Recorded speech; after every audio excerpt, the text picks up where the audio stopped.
parang may nagkaroon ng time na nawala yung self-worth ko. You know, you have to work to help your husband with the finances, to help prepare finances for your children for their future.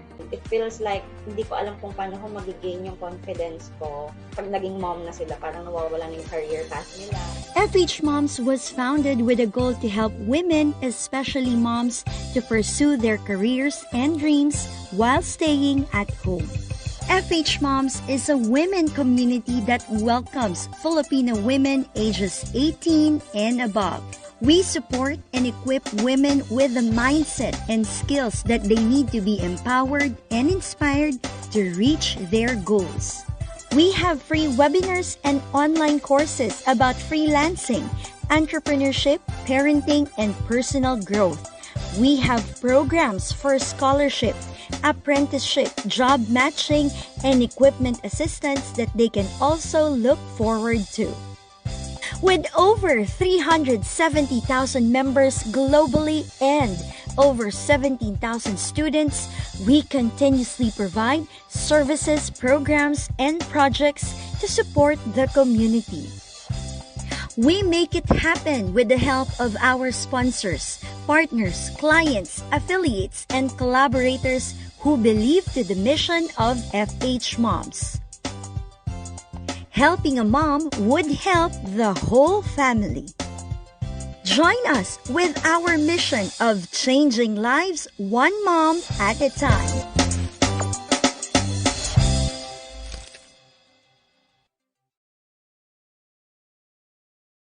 Wais U is an entrepreneurship program developed by FHMoms in partnership with Surf and Unilever to provide a comprehensive online education for all Wais moms in the Philippines. It is an online certification program with 4-hour training and exam that you get started either in a traditional or digital business. This is for you if you want to know the ins and outs of starting a business. At the end of the webinar, you should be able to identify the difference between traditional and digital business, finalize the business idea that you want to launch, practice what you've learned, and filled out your business model canvas. Use and apply the knowledge and skills that will be acquired from this training in starting your own business. This training has 3 parts: Introduction to Entrepreneurship, Understanding your business, business tips and strategies. After you have finished the course, online certificate will be given, copy of the slide presentation, business model canvas, Wais U worksheet, and 1 year worth of free materials when you join our exclusive community. Mommy Maria Corina Bertulfo, or Mommy MK, is a finalist in the finest startup competition in the Philippines, the Final Pitch Season 4, and a cohort of AIM Dado Banatao Facebook Accelerator Program and Youth-Led. She's also a business and career trainer, motivational speaker, and ambassadress of OnlineJobs.ph and Canva. Most importantly, she is the CEO and founder of Filipina Home-Based Moms, the first and biggest freelancing group for Pinay moms with 365,000 members nationwide. Mommy MK is passionate about helping young moms and breadwinners thrive in their chosen career, either as an entrepreneur or freelancer, so that they can earn enough without leaving their families. She is the woman with strong advocacy to change the world one mom at a time. Hello, Momshies! Ayan, welcome to Surf Wais University. I know sobrang excited na kayo na matuto ngayong gabi, at syempre ako kasama ng ating guest trainer and guest mompreneur, no, excited na rin kami na i-share sa inyo lahat ng nalalaman namin about business, no, at kung paano nga ba umasenso pagdating sa pagnenegosyo. Congratulations, unang-una, sa Batch 1 and Batch 2 graduates ng Wais University. And advance congratulations sa lahat po sa inyo na nanonood ngayong gabi na tututo sa atin, no, sa live training na ito. And I want you to comment down where you are watching, no, from Luzon, Visayas, Mindanao, and overseas. I know matagal niyo itong pinaka-aabangan. Monthly po natin itong ginagawa kasama ang Surf, no, at FHMoms.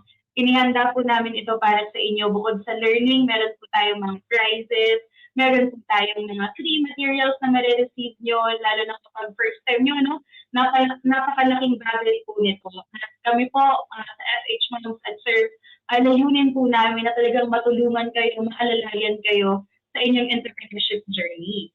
Ayan. So, ngayon, no, tayo ay dumako na sa ating introduction muna about our course while you're commenting kung saan kayo nanonood. Ayan, nakikita ko lahat ng mga nanonood. Hashtag Team Wais tayo sa comment. At syempre, if you are watching this live, paki-hashtag Team Live tayo. At kung nanonood naman kayo ng replay, ayan, hashtag Team Replay. Ayan. So again, maraming salamat po sa pagtuto, no? So ang title po ng ating entrepreneurship training program is How to Start a Business. Talagang gusto po namin simulan ito sa pinaka-basic na kailangan yung matutunan hanggang sa pinaka-advanced na topics about entrepreneurship. So ito po ay para sa inyo if you've been stuck at home for a long time and with no extra income. Marami po sa atin ang pagkatapos nating makapag-aral, nagbuo po tayo ng pamilya ng masagal, hindi po natin na-explore masyado ang ating career, no? At mahirap rin para sa atin bilang mga first-time moms na magtayo ng negosyo bilang tayo ay nag-aalaga ng mga bata. Pero marami po sa atin, especially during this pandemic, ang nag-iisip na rin ng extra na pagkakakitaan, no? Kahit na tayo ay nasa bahay lang, kahit na mahirap dahil nag-aalaga tayo ng pamilya natin, kailangan po nating gawin. So kung medyo hindi po kayo ganoon ka maalam pa when it comes to business dahil nga tayo ay nakulong sa bahay for the longest time, ang entrepreneurship training program na po ito ay para sa inyo. You are a full-time employee and yet you want to transition to becoming an entrepreneur.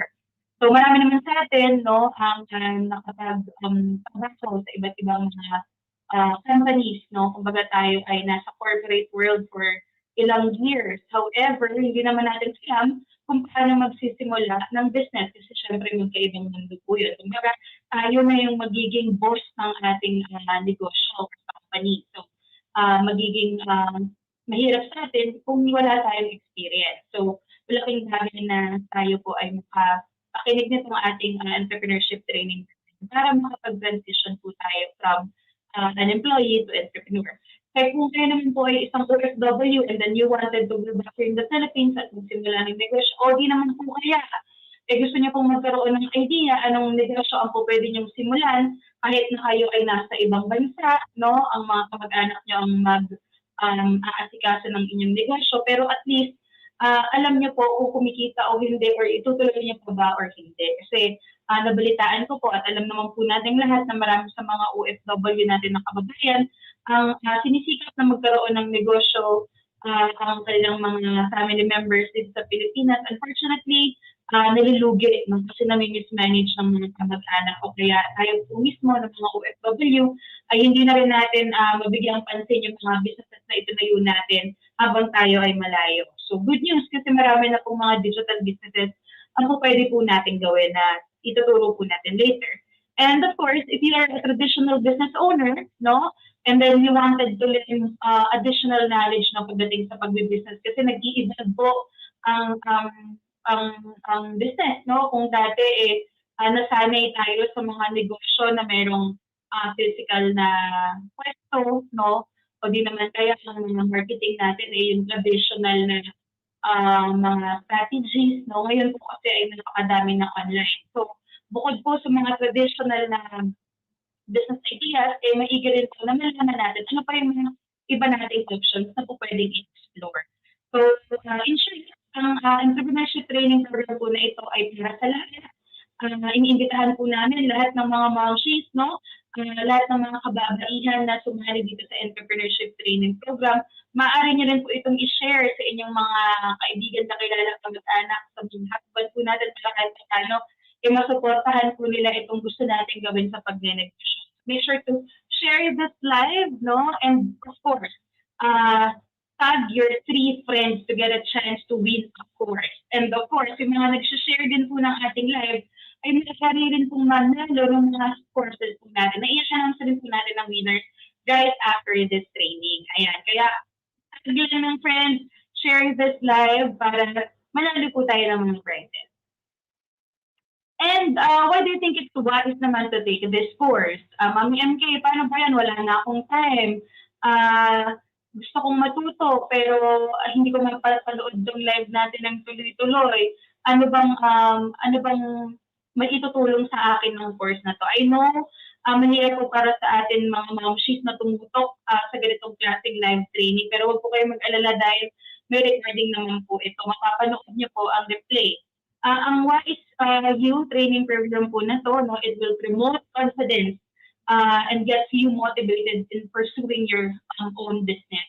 Mas maganda po kasi na meron po tayong kasama ng mga like-minded people, no, para magtuloy-tuloy po tayo. Makuha po natin yung confidence na kailangan natin. Kasi sometimes, kaya po tayo pinapanghinaan ng loob kasi feeling natin mag-isa lang tayo sa entrepreneurship journey natin. When in fact, andito po ako, ang FHMoms, ang Surf and University, no, para po sa inyo. So we wanted to make sure that everyone in this free entrepreneurship training program is motivated, is confident, no, na simula ng mga kanya-kanya po nating business. It will help you better understand the ins and outs of starting a traditional or digital business.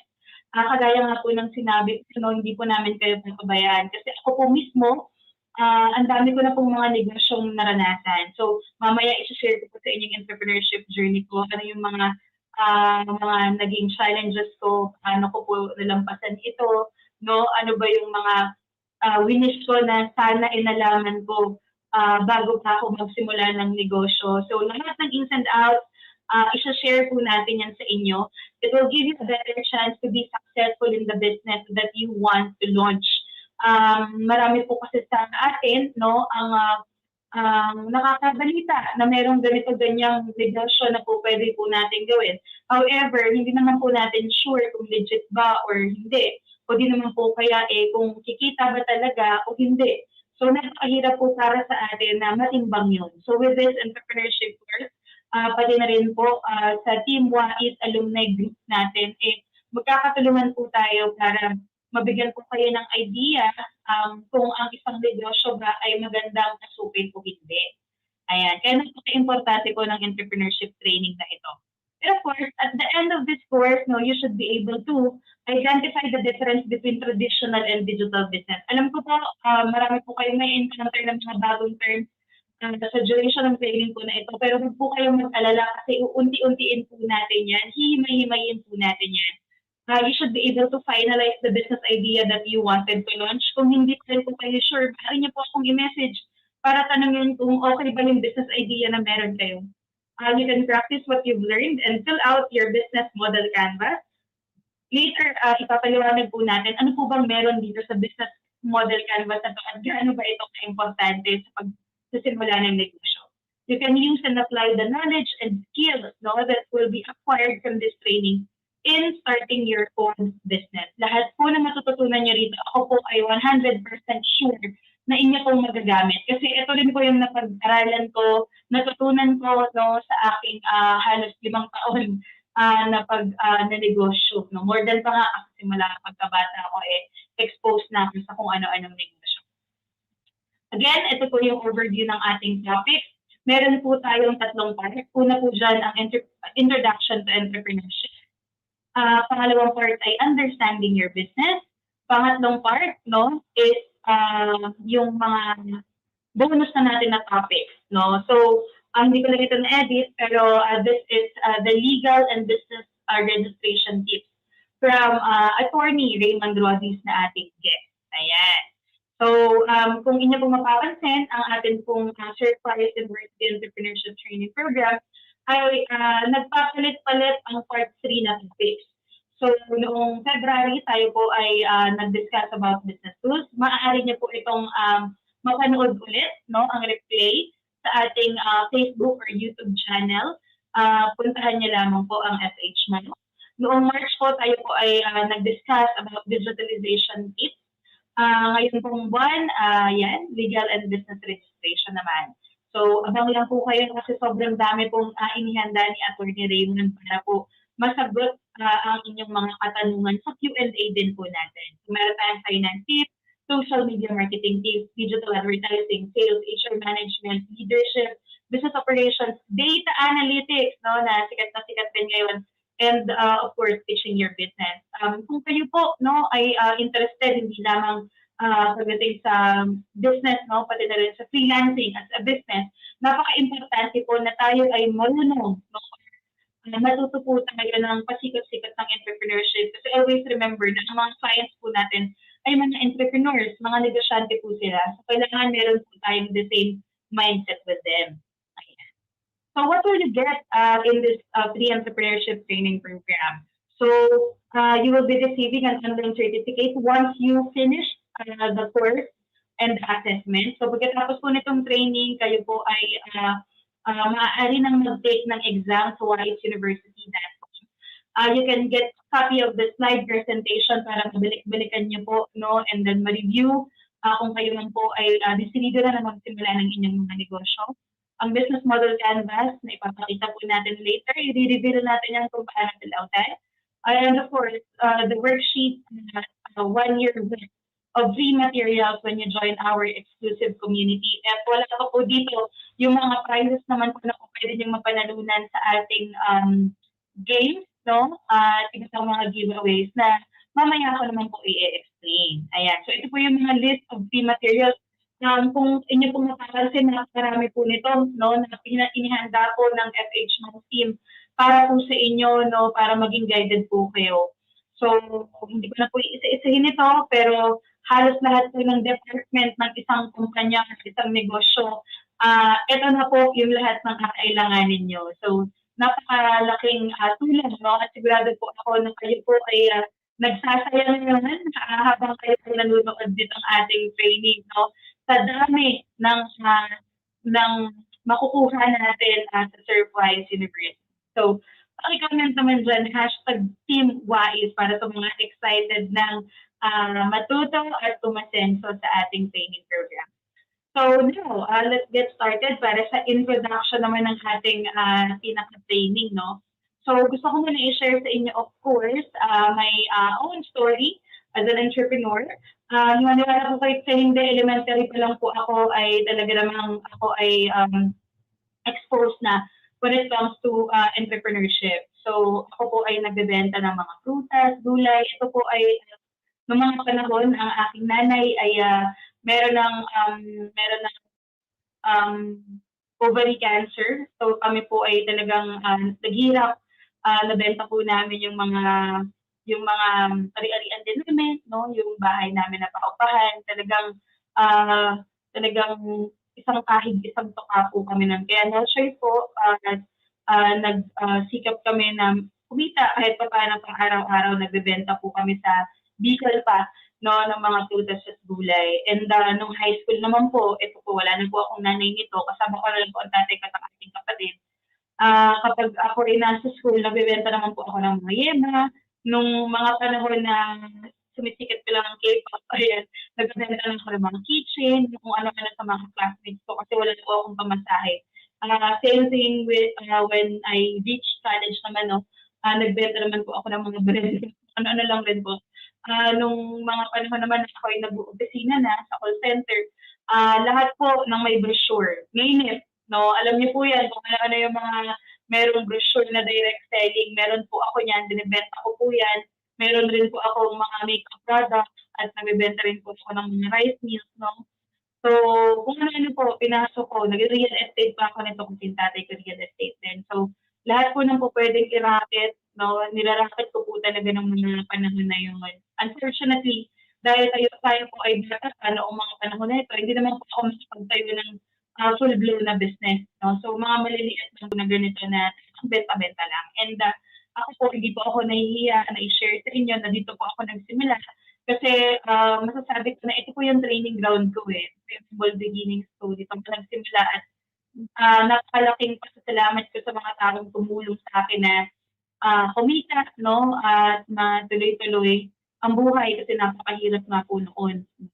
I remember nga nung ako ay elementary pa nga lang, batang-bata ako, wala akong kamuwang-muwang. Merong isang marite, no? Tinatanong niya ako, ang pangalan ko kasi na tunay is Maria Corina. So, Corinne. Uy, Corinne, di ba ikaw yung anak ni Dado? Yan, sabi niya. Bakit ka nagbebenta ng prutas at gulay? Naghihirap na ba kayo? So, ako naman, nagulat ako. Sabi ko, hindi ba pwedeng nagbebenta lang kasi gusto ko yung ginagawa ko. Nilako ko kasi siya na, yun naman dapat, pwede naman ako magstay lang dun sa palengke. Pero sabi ko, mauubos ko lang to at mas lalaki yung benta namin kapag nilako ko. So, in a way, naapektuhan tayo, pero nagtuloy-tuloy pa rin naman ako. Pero doon ko naisip na sobrang harsh pala talaga ng mundo, no? And marami sa atin namang online sellers ngayon na ganun rin yung nararamdaman at na-encounter no, sa ibang mga kamag-anak na kilala na. Kaya marami sa atin ang nahihiya, diba? So, comment down if you have the same na feeling or experience na kagaya sa na-experience ko. So, gusto ko naman i-share no, yung digital entrepreneurship naman na experience ko from traditional na naging karanasan ko. So, yung first digital business na na-experience ko is pag-freelance talaga. So, service-based yun, which is virtual assistant. I started as an email support, and then virtual assistant, and then social media manager. So, nagpo-provide ako ng services sa mga international clients. And then, nagre-resell pa rin ako ng mga araw ng product. Hindi nyo na siguro nakikita or hindi ko na naipapalaw sa inyo, pero on the side, I still sell different kind of products. And even real estate, we're also into that. I'm also into content-based and affiliate marketing na business. If you could notice, may mga pinupost ako dyan ng mga links. Sometimes I still do mga training, kaya mga recording, ganyan. Napaka-happy ako, no? Kasi na-experience ko lahat ng to. And of course, dahil rin naman sa inyo, talagang napupush ako. Kapag limit na kahit feeling ko hindi ko na kayang gawin dahil wala ng oras. Pero nandito tayo ngayon pagkakasama at sobrang excited ako na i-share din ito sa inyo no, in the future. So other than that, no, we're also into the tech startup naman na business. FHMoms is not just a Facebook group. It is a social enterprise, an edtech na company. No, we also conduct yung mga training kagaya nito, mga courses, job matching. We have our own agency. We have our own e-commerce na business, advertising din, and yun nga, yung na-mention earlier in real estate. And because sobrang exposed ako with both traditional and digital entrepreneurship, no, lahat ng mga natatamasa namin right now ng pamilya ko and ako personally as a mom, sobrang proud ako kasi dito ko nakuha yung goal ko na magkaroon ng quality time with my family. Yan, pagpasok kami ng husband ko, nakapag-travel, and then kuha na bahay. And hopefully next month, ayan, makapag-launch naman kami ng Daling sa Lipa, ayan, yung restaurant namin na business. And dinidevelop namin right now yung Rancho Bertulfo, which is a farm in Quezon. So, I'm happy na kasama ko kayo sa journey ko na to and every minute lagi ko kayong i-happy. So, ayan, I wanted you to comment down, ano ba yung mga barriers na meron kayo no, sa pagsisimula ng negosyo? Kung mapapansin nyo, sobrang dami kong businesses na sinisimulan. They really wanted to try different kinds of businesses. And it's not easy no, na mag-launch ng isa, dalawa, tatlo, apat, lima, lalo-lalo na multiple businesses no, na iba-iba ng industry. And maybe majority of us here na nanonood, no, clueless pa kung paano makakapag-put up ng kahit na isang business. So, gusto ko kayong tulungan no, na maisip yun. And I want you to comment down, ano ba yung pinaka-barrier na meron kayo, yung pumitigil sa inyo para magsimula ng negosyo. So, tinanong natin yung mga mommy members natin sa FHMoms community. Karamihan sa kanila sinasabi na walang perang pangpuhunan. At totoo po yun. Napakahirap po magsimula ng negosyo ng wala po kayong puhunan. For example, itong ating restaurant business dito nga sa Lipa, napakalaki na rin ang nagagastos. I don't think masisimulan ko siya kung wala rin akong funds or capital para ipatayo siya. no? Pero nung ako po ay nagsimula sa digital business natin, which is yung freelance nga, computer at internet lang rin naman ang ating puhunan. So, wala rin naman tayong pinpunan ng malaking pera. So, usually yung mga service-based business, yun yung mga kung pwede nating simulan na hindi tayo kailanganin na maglabas ng malaking pera. So, later on, i-explain ko po ano-ano po yun. Pero ayun yung isa sa mga po pwede maging solusyon kapag wala po kayong malaking perang pampuhunan. Kasi yung mga traditional businesses, malalaki talaga yung kailangan natin ilabas dyan from business registration pa lang up to establishing whatever establishment yung kailangan natin itayo. So, walang laptop or desktop, cellphone lang ang gamit. Marami sa mga business owners right now ang nagsisimula lang talaga sa cellphone, taga-update na lamang sa laptop or desktop. At okay lang po yun. Wala pong ma-judge sa inyo kahit na cellphone lamang po gamit po ninyo. Hindi alam paano magsimula. Ayan, good news dahil ito na ang sagot, ang Surf University na ang sagot sa lahat ng problema nyo no, kung paano kayo magsisimula. Kasi naghanda po kami ng 1 year na program para sa inyo for your learning. Kami po ay patuloy na naghahanap ng paraan para mabigyan kayo kahit paano ng negosyo package no, na po pwede nyong gamitin sa pagsisimula ng inyong negosyo. At iba ibang mga partnerships po. Konti lang ang kakilala. Okay, huwag kayo mag-alala dahil ang FHMoms ay nandito. Isa na ako no, na inyong business mentor. Pwede niya kang tanongin anytime. Via chat, via call, kapag tayo ay nagtagpo sa isa sa mga events natin. No, walang idea sa pagnenegosyo, hindi alam anong apps or tools ang kakailanganin, dito niyo po yan malalaman lahat. Mabilis mapaminaan ng loob. Kapag walang benta, normal po.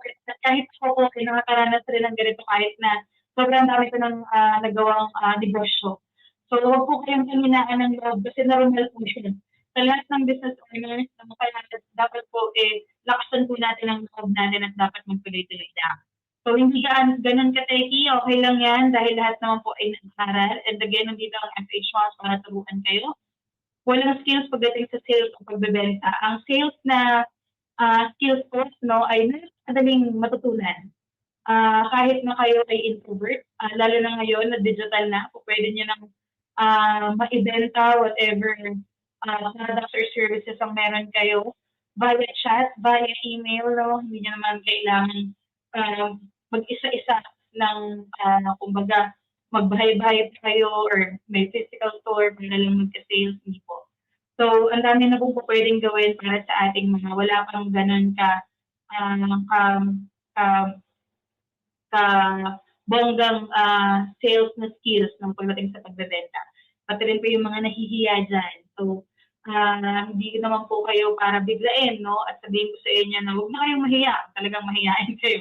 Step by step lang po muna. Kaya hanap kayo ng someone, no? Na hindi mahiyain para yun yung maging business partner nyo. No? Tapos kayo yung sa logistics, something like that. Pwede yung mga partner nyo. Usually naman, kapag tayo ay mag-asawa, ganyan, yung isa, mahiyain, yung isa, yung maboka. So, let's take advantage of our partners or yung mga resources na meron po tayo. So, hindi supported ang family members, okay lang po yan kasi ang mga entrepreneurs, alam namin lahat na hindi naman lahat ng mga family and friends natin ay ganun ka-supportive. At marami talaga na mga strangers ika nga nasusuporta sa business nyo. So, huwag nyo lang masyadong pakisipin yun kasi kayo lang po ay may stress at magiging malaking po yan sa inyong success. So, ayan. Tuloy-tuloy lang ang comment down. I want you to comment down rin what is the reason why you're joining Surf and University. No, bakit po ba kayo nandito? Bakit po ba gusto nyong matuto? No, kung paano magnegosyo. So ngayon, alam naman po natin ang difference between online job and online business. Alam naman po natin na ang FHMoms ay 5 taon na nagtuturo about online job. Pero bakit po tayo sa unang pagkakataon nagturo sa inyo ng entrepreneurship or ng online business nga, di ba?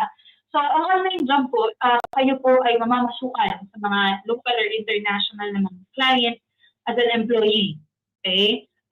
Magiging business lang yan only if you provide freelance na services nyo no, sa mga iba't ibang clients na hindi natatali sa kanila sa isang company or sa oras. Kumbaga, may freedom tayo to accept more than one client, ang online job, no? Usually ito po yung mga full-time employees na, no? Ang online business po, kayo po yung mag-i-invest ng sarili niyong time, products, and services. So, kumbaga kayo yung magiging boss. Ayan. So, always remember na ang dalawa pong ito, with the word itself, job and then business ay magkaiba. Meron lang sigurong thin line between online job at a freelance business o online business. Okay? So, huwag po tayo malilito. So, ngayon, alamin po natin ang different types of online business. Since marami po sa atin ang familiar na with different types of traditional businesses, dumako po tayo muna sa online businesses. Since ito po yung masasabi natin na mas madali, mas madaling simulan kasi hindi ganoon kabigat yung investment na kailangan pagdating sa kapital. Kumbaga, kapag may computer at internet kayo, ay po pwede na skills at knowledge na lang yung kakailangan ninyo. Ngayon, meron tayong tinatawag na service-based na mga business. This is very common nowadays. No? Isang example nga dyan yung pag-freelance. And product-based, which is the e-commerce na business. Madalas, makakita kayo ng mga product-based na businesses sa Facebook, Instagram, no? Even yung mga influencers, meron na rin silang mga merchandise na tinatawag. So, product-based po yun. Yung mga nagla-live selling, di ba? Meron silang mga iba't ibang produkto. Content-based naman, ito yung mga influencers, mga vloggers, ganyan. So, these are the three types of online businesses na dapat po nating tandaan. So, ibig sabihin, kung tayo po ay nag-iisip ng mga iba't ibang business ideas, dito po muna tayo magsimula. Tayo po ba ay papasok sa service-based, product-based, or content-based na type of business? And then pagkatapos po niyan, ayan, ito naman po ay karagdagan lang rin na alaman kung anong business idea yung po pwede. No? Freelance is one, digital agency is one, and then tech startup is one. No? Para naman po doon sa service-based na mga business. Okay? So, ito po yung mga examples. No? Freelance, usually individual lang po ito or sa sarili niya lang po. Digital agency kayo po kapag medyo tumagal-tagal na at nakita niyo po na napakadami ng mga local and international clients ang nakukuha niyo at marami sa mga family and friends niyo kung may kailangan din ng online job, pwede na po kayong magtayo ng digital agency. Marami na po ang nagsisimula ng ganitong klaseng business at po pwede niyo rin po itong gawin in the future. So, ganda pong stepping stone na kayo po ay makapagsimula ng freelance na business niyo as an individual and eventually grow into a digital agency. And then kapag kayo po ay talagang fully equipped na when it comes to doing business, kayo po ay po pwede na rin magsimula ng tech startup. So kung kayo po ay nakapanood ng K-drama na startup, ayan, so maybe you're familiar with the word startup na, pero kung kayo po ay familiar sa Grab, ayan, kung ano-ano pang mga apps, Facebook is one, ayan po ay mga tech startup. Canva rin is one. So, kung pwede na kayong mag-hire ng inyong platform or mobile developer, ganyan. And then yung mga tapuhan niyo po sa inyong company. So, kumbaga, level up na po kayo. So, ilan naman po ito sa mga ibang ideas. And then, yung product-based naman po na business, dalawa po yan, no? Selling of brand new ng mga items or yung mga homemade products po natin, yung mga niluluto po natin na siomai, rice meals, kung ano-ano pa, takoyaki, ganyan, yung mga RTW, yung mga ready-to-wear, mga damit, ganyan, beauty products, and then meron tayong mga pre-loved na items which are the ukay-ukay, kung ano-ano pa, no, ng mga items. So, usually ito lang naman dalawa unless meron pa akong na-miss or meron pa tayong nag-accept, i-comment down niya lang yan. Okay? I hope to continue sharing this live training na sa inyong mga family and friends. Pa-like, share, and please tag your friends para makapanood po sila nitong live natin. So ngayon, itong ating content-based business ideas naman ay inari natin sa tatlo. So unang-una dyan ang video and audio. So ano na po ang vlogging, bago lang po sa ating pandinig ang podcasting. Pero basically, kung ang vlogging po ay video, katulad ng sa YouTube, TikTok, ayan, meron pong short na video form, merong long naman na form, which is usually 15 minutes. Kapag short form, usually 1 minute or 3 minutes, ganyan. Maaari po kayong kumita doon sa ad, no? Hindi naman kaya sponsored na mga ad, no? From different brands. So, iba-iba po yung po pwede yung maging earnings. So, vlogging, podcasting naman po is for an audio na. So, nagiging common na rin po ito para po tayo nakikinig ng online na radio, no? Except hindi po siya live, unless merong mga podcast na live na rin, right? So, nauso po ito sa ibang bansa and now nauso na rin po ngayon sa Philippines kasi syempre marami ang na-stuck sa traffic, no? Hindi naman kaya prefer na matuto or ma-entertain, no? Sa mga audio. So, vlogging, podcasting, coaching din. Ang atin pong guest mompreneur ngayong araw ay isang coach. So, mamaya malalaman natin kung paano siya nag-earn through coaching. Next naman is written. So, we have blogging, we have ebook writing. Very familiar na po tayo for sure sa blogging. Matagal na po itong ginagawa ng mga vloggers ng pagsusulat ng articles or ng content online at nag-evolve na rin po ito. Dati, kinakailangan mo pang gumawa ng blog site, either sa WordPress or kung saan man yan. Pero ngayon, pwede na sa social media, sa isang Facebook page, ganyan. Ebook writing naman, kung kayo po ay author, hindi naman kaya niyo pong magsulat, kung kayo may writing skills, pwede po kayong gumawa ng mga ebooks at ibenta po ito. Others naman po, when it comes to content-based na mga businesses, you can also do affiliate marketing. Affiliate marketing basically is a business model na kung saan po pwede kayo mag-share ng mga links ng iba't ibang mga companies, no? Iba't ibang mga products and services kung saan kapag may nag-click or may bumili using your link, maaari po kayong kumita, no? Or magkaroon ng komisyon.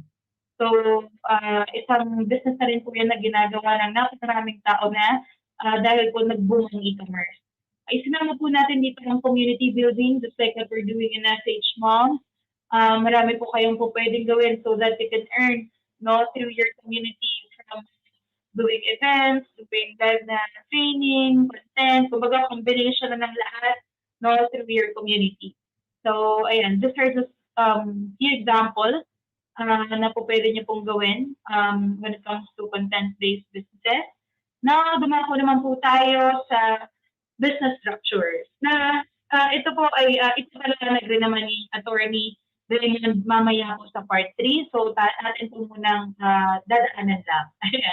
So, kayo po ay familiar na or narinig niyo na po ang sole proprietorship, no?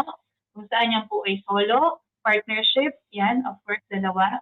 Ang corporation, meron ng one-man corporation ngayon. And this consists, correct me if I'm wrong, attorney, no, kung nanonood ka na rin. Kasi kami, sa corporation, 5 kami. So, ayan. So, these are the types of business structure. And maybe you're wondering, ano ba yung po pwede sa akin dito? Ako po rin nagsimula ako sa first registered na business ko, which is FHMoms din. So, po muna, hanggang sa kinailangan na po natin na i-register ito sa corporation. So, it's wise decision, no, for starters na magsimula lang rin muna sa sole. Okay? So, later on, bibigyan pa ng kanina one yan ni Attorney Raymond. Now, pupunta naman tayo sa types of business models. So, meron tayong direct, premium, and subscription. Bakit ko po ito i-share sa inyo ngayon, no? Siguro masyadong technical or bago po sa pandinig natin yung business model. Ano ba yan? Diba? Pero napaka-importante po nito sa business world, no? Importante na malaman po natin ano-ano po yung mga paraan para tayo po kumita sa negosyo natin. Hindi naman po tayo mag-negosyo ng palugi. Kaya dapat makaisip po tayo ng iba't ibang business model. Marami po sa atin ang nakakapakinig na dapat magkaroon ng multiple streams of income. Kaya po tayo ay nagkukumahog sometimes na magsimula ng ibang klase ng negosyo. Pero hindi po natin alam na sa isang negosyo po, pwede po kayong magkaroon ng quote-unquote multiple streams of income kung identify niyo po ang iba't ibang business models na po pwede sa isang negosyo nyo. no? So, isa-isahin po muna natin para hindi po tayo malito. So, pwede po kayo magsimula sa pinaka-basic at pinaka-common na business model, which is yung direct. So, may mga products and services po kayo na meron kayo regular ng pricing or rate, and yun na po. Kapag may nag-avail, direct po nilang babayaran sa inyo. And then meron po tayong premium, no? Kung saan tayo po ay merong ino-offer na libre muna hanggang sa meron tayong i-open, kung di naman kaya sunod po nun, yung paid na. So yung premium na business model, yun po yung tawag sa mga nakikita po natin na merong munang free, tsaka yung premium or yung paid na. Kaya premium yung tawag. Okay? So kung ganun po yung business model na meron kayo, ang tawag po doon ay premium. Ang subscription naman po, ito naman po yung nauuso ngayon sa mga digital businesses rin, kung saan monthly po kayong babayaran, katulad ng Netflix, no? Every month po tayo nagbabayar dyan. So merong subscription tinatawag. Nauuso rin ngayon, pati rin sa e-commerce na every month meron silang ino-offer kung saan hindi na nila kailangang orderin kung siya lang darating sa kanila. So may mga ganon. So, for example, sa FHMoms, merong iba't ibang ways na kumikita ang FHMoms para po tayo ay maging isang sustainable na business. So, meron po tayo mga paid na mga online courses. May job matching po tayo kung saan tayo po ay naniningil ng mga fees from our local and international na mga clients. Every time na meron po tayong i-connect sa kanila ng mga virtual assistants, tayo po ay merong advertising naman na fees para sa mga local and international mga companies who wanted na magpa-advertise sa FHMoms. Ako rin po, every time na meron i-invite sa atin na mag-talk, tayo rin po ay meron fee, no? At kung ano-ano po. So imagine, even po yun, sa iisang company or sa iisang business lang. So that's how you do things now when it comes to business. Hindi po natin kailangang mag-stick lang sa isa na business model. Sobrang dami na pong business model ngayon. Kung hindi niyo po makapansin at kung kayo po ay nakapollow sa akin, makikita niyo po yung iba't ibang business models na atin po sinusubukan na rin bilang bago lang rin po sa ibang mga business models. So I hope mas nalinawan po kayo when it comes to business models. Dumas po naman po tayo sa selling products and services. Marami po sa atin ang familiar na sa B2B and B2C. Pero marami pa rin po ang hindi. So, pag sinabi po natin business-to-business marketing, para mas madali pong maintindihan, kung kayo po ay isang business owner, no, at kayo po ay nag-cater sa mga businesses din, no, B2B po yung business nyo. So, for example, ang akin pong nanay ay isang mananahi. Siya po ay gumagawa ng mga basahan, ganyan, o kaya kung ano ng mga items, ganyan. Tapos ipapadala niya sa iba't ibang mga companies para ibenta din doon. That's B2B. O di naman kaya ako ay isang printing shop at ako ay nag-provide ng mga customized na items sa mga iba't ibang corporations for their giveaways. So B2B po yun. So ang inyo pong market ay mga malalaking companies. Di naman kaya ay mas malalaking businesses. B2C naman is business to consumer marketing or yung retail kung tawagin. So, ang inyo pong market or customers ay yung mga direct na tao. No? So, maka-wholesale, retail, or B2B, B2C man po yan, depende po yan sa negosyo nyo. No? Meron na rin po tayong tinatawag na hybrid.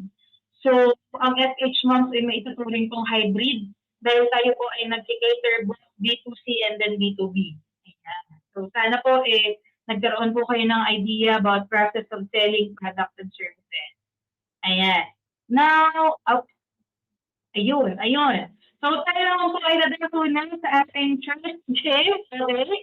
Which is Get the Prize. So, I want you to comment down how much you think this Surf powder detergent Blossom Fresh, which is a 1.1 kilogram na pouch. Ito rin ang ginagamit namin sa bahay dahil favorite talaga ng Surf with Fabcon na to, Blossom Fresh. Ayan. So, ang mapapanalunan po ng ating 3 winners ay short course of your choice mula po sa FHMoms. Ayan. So, comment down lang po. Tayo po ay pipili ng 3 winners. Again, mga mamshies, Don't forget to like, no, and share this live. I-tag niyo po ang inyong mga friends dahil may mga pag-games po tayo mamaya. Meron po tayong 3 winners for this game. Ayan.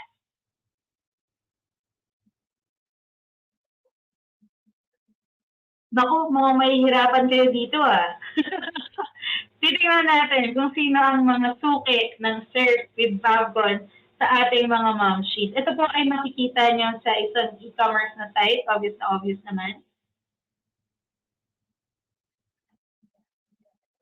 Magbigay na ba tayo ng clue? Gusto ko yung eksaktong-eksakto kahit wala na yung point. Kahit wala na yung butal. Okay?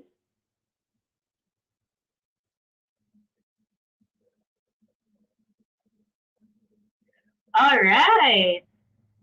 So, kung walang makakakuha ng tamang sagot,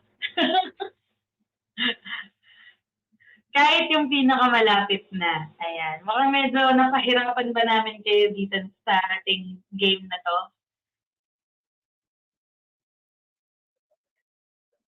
Okay. Ayan. So, dinireview na po ng ating mga moderators, no? Kung meron bang makakakuha ng tamang sagot. Eh, syempre, iba-iba nga naman ang presyo sa iba't ibang mga sites, pati naman yung suking tindahan natin. Pero gusto ko na mahulaan nyo yung price nito. Nakita ko sa isang e-commerce na site. Ayan. Okay?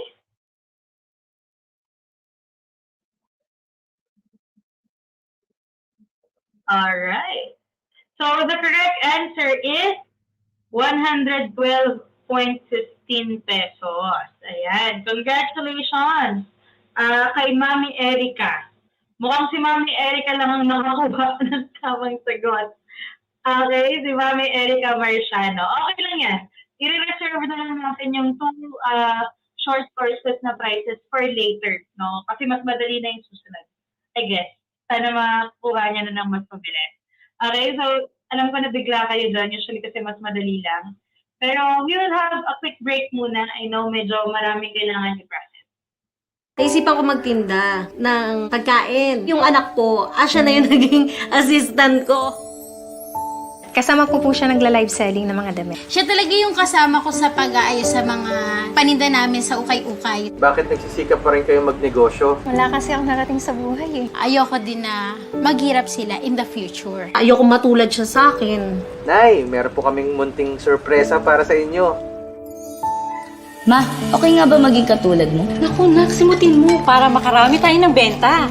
Ma, tulad mo, gusto kong maging masipag na, wais pa. Sold out tayo today!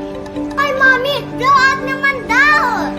Ay naku ma, pang tuition fee muna ng anak ko. Ma, gusto kong maging tulad mo na inuuna lagi ang pamilya.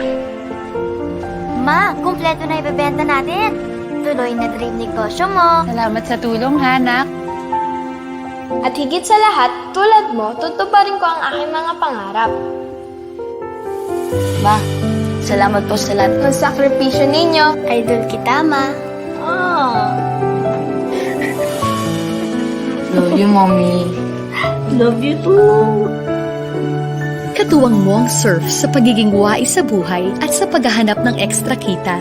Kaya enroll na sa free online negosyo classes sa waisuniversity.com. Kasama ang surf, wais ang puhunan sa pag-asenso. Alright. So, thank you so much mga Momshies sa pagsali sa ating first game. And now, I'm very excited to introduce to you Coach Wanderin Tantalupid, who is the most influential Filipino on LinkedIn and an award-winning coach. Let us Mami, Coach Wanderin. Hi, Coach! Hello, Mami MK! Ang ganda nung ginawa mo. Parang relate ako on many points. Ay, nako, I know marami sa mga momshies natin ang nakaka-relate, no? At kami, no, sa FHMoms at Surf, sobrang excited na kaming ipakilala ka sa mga momshies, no? Kasi alam ko na matututo sila sa'yo and mai-inspire Coach Wanda. No? Maybe you wanted to introduce muna yourself quickly before we start our Q&A. Sige, I am an audit a certified public accountant by profession. So I've been auditing for the past 22 years, but I found my love in training and coaching. So I have reinvented myself from auditing to the auditing of finances to the auditing of life. And that led me actually to training and coaching. It was really an accident for me to be a trainer and coach because noong 2014, at the peak of my career, I was the audit manager here in Dubai for the top one airline in the world. So I was like, achieve ko na lahat yung mga dreams ko, but di ako masaya. And I was suppressing that emotion of unhappiness, but it led to many sickness. Yun na pala, silent depression / burnout na pala yun. So thankfully, I had the courage to tell my husband. Alam mo, it really, when you are into, experiencing something and you're just not ignoring it and not entertaining it. Talagang it will affect your relationships, your life. So one night, I still remember my husband he asked me the question, may problema ba tayo? That time I told him, wala, it's me. So let me find myself. So fast forward to today, I learned that my purpose is now to help other mothers who are going through, burnout and stress because I know what happens to the husband, to the children, to the career if you are really, not in a state of flow and happiness. So that led me to many things of helping others live happier lives. And I'm just really, surrendering to God however I could be of best use to this world in this mission of helping others find happiness.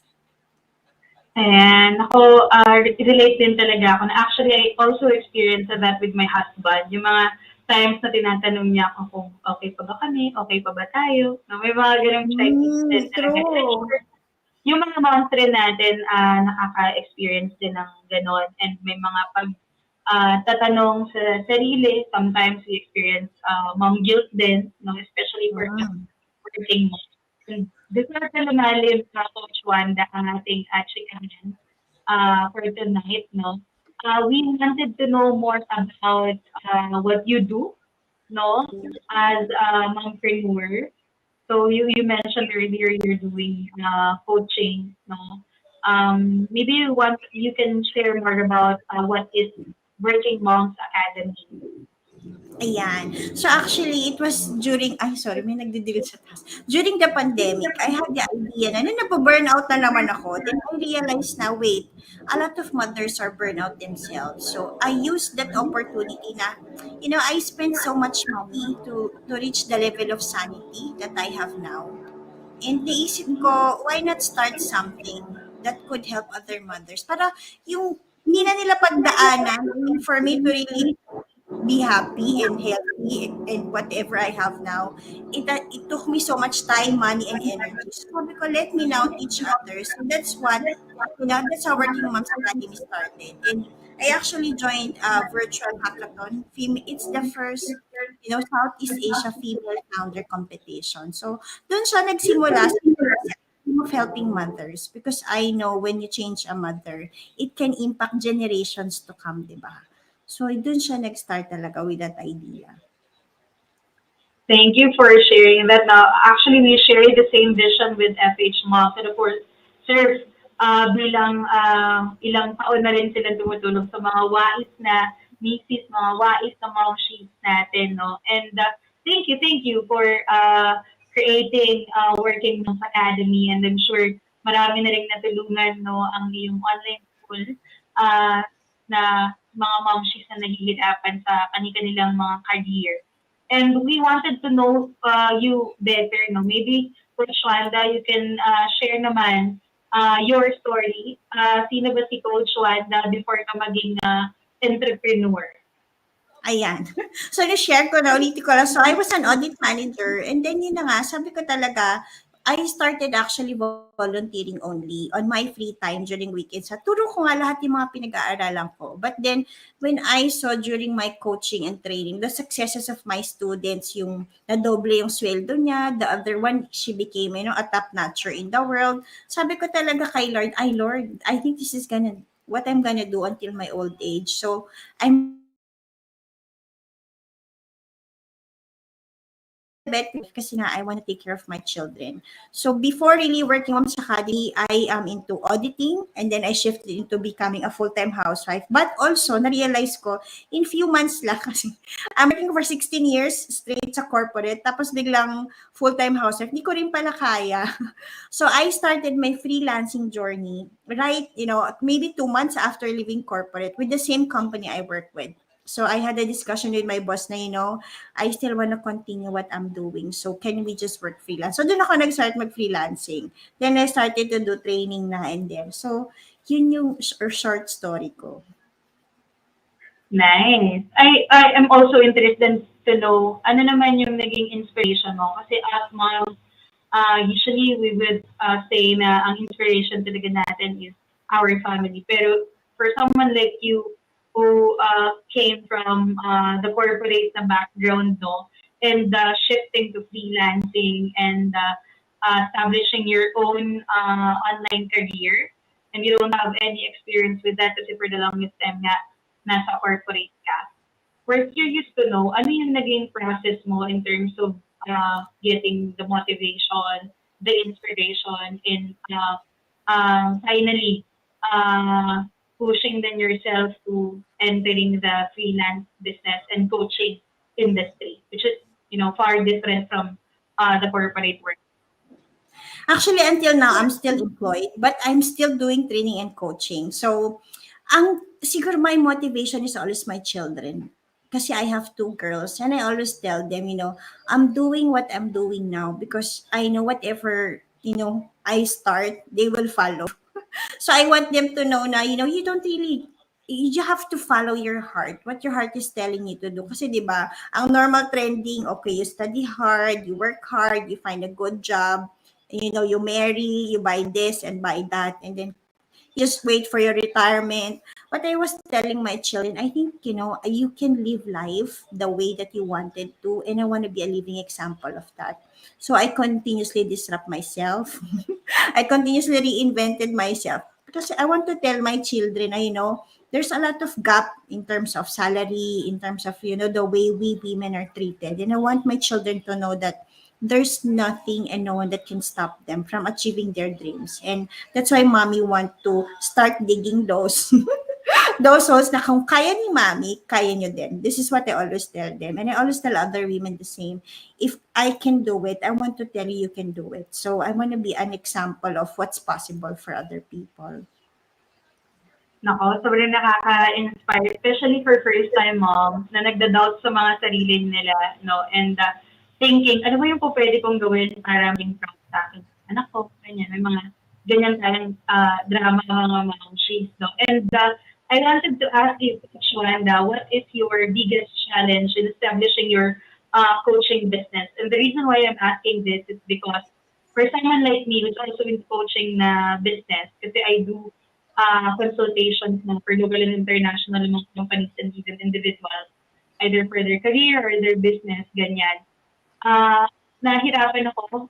I mean, one of the challenging part for me is yung sa pricing, and at the same time, it's tama ko ba yung sinasabi ko kasi whatever I say or whatever I give na tips sa kanila is based on my personal experience, and surprisingly, nakakatulong naman sa kanila. Pero gusto namin malaman kung meron ka bang biggest challenge at the same time, paano mo na-establish yung coaching business mo? Kasi not everyone is familiar with the coaching na industry. And we know it's huge, especially during this pandemic, na lahat online na. Actually, I think in every career reinvention, there's always a challenge. So imagine mo, di ba, audit manager ako, tapos I decided to be a coach and a trainer. And, when I started to offer my services, nagtayo ako ng company sa Philippines. So I was approaching Department of Trade and Industry, ganyan. And they were like, pag binibigay ko yung resume ko, parang, how can an accountant / audit manager do training and coaching? So I think, credibility, proving that you are actually, worth listening to. So that's one. And I think what I did good was I was ready to show up. And the good thing naman about this government, like even I passed the accreditation for DTI as a business coach as well as a trainer. Also for the Central Bank of the Philippines. Because I was always ready na, if you doubt my CV, why don't you try to do one session with me? So, I'm ready to show up to tell them na, I'm so much more than what is in the paper. So, tingin ko yun yung challenge. Kasi sa utak ng tao, lagi silang merong ano ka dapat versus ano ka talaga. And I think explaining to them which na I actually am a very different coach and trainer because I came from experience. I don't talk about books. I don't, as you said, right, Mommy MK, actually our experience, our personal experiences are actually our best advantage eh. Kasi yung mga walang experience yung iba nakapareho natin. And when we put that into concept and mix it with with whatever research or whatever is there, doon siya nagiging maganda kasi hindi lang theory yung sinasabi mo. It's a real life application which actually makes it more meaningful, I'll say. So doon na, I also started to get more confidence when when people started to see me as a trainer and coach. So you just do your best, show up kasi nobody will choose you. Sabing, uy, mag-present ka naman. Sabi, no, you really have to show up for yourself. And pag nag-show up ka for yourself, you stand for what you believe for. The right people will acknowledge you, they will see you, and they will really recognize you. Nako, sobrang ganda. Mami Wanda, no, wala tayong enough time to share with them. Ano ba yung step-by-step na po pwede nilang gawin to establish their own coaching business. Pero I'd like to encourage everyone to actually try coaching, training, no? Kasi ang daming nangangailangan ng tulong ngayon na matuto sa iba't ibang industry and even parenting.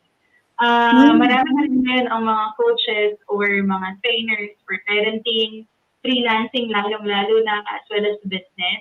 So, maganda na kung meron naman kayong expertise sa kahit na ano, simulan nyo nang i-share via Facebook Live or maybe you start to vlogging. Vlogging kasi a way na rin of teaching, no? Coaching kasi, I'm not sure if Coach Wanda is doing one-on-one. Kasi ako, I do one-on-one and then group din, ganyan, sa company.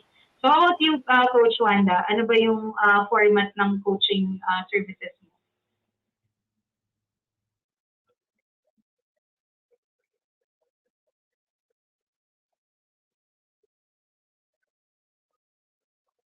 Ayan.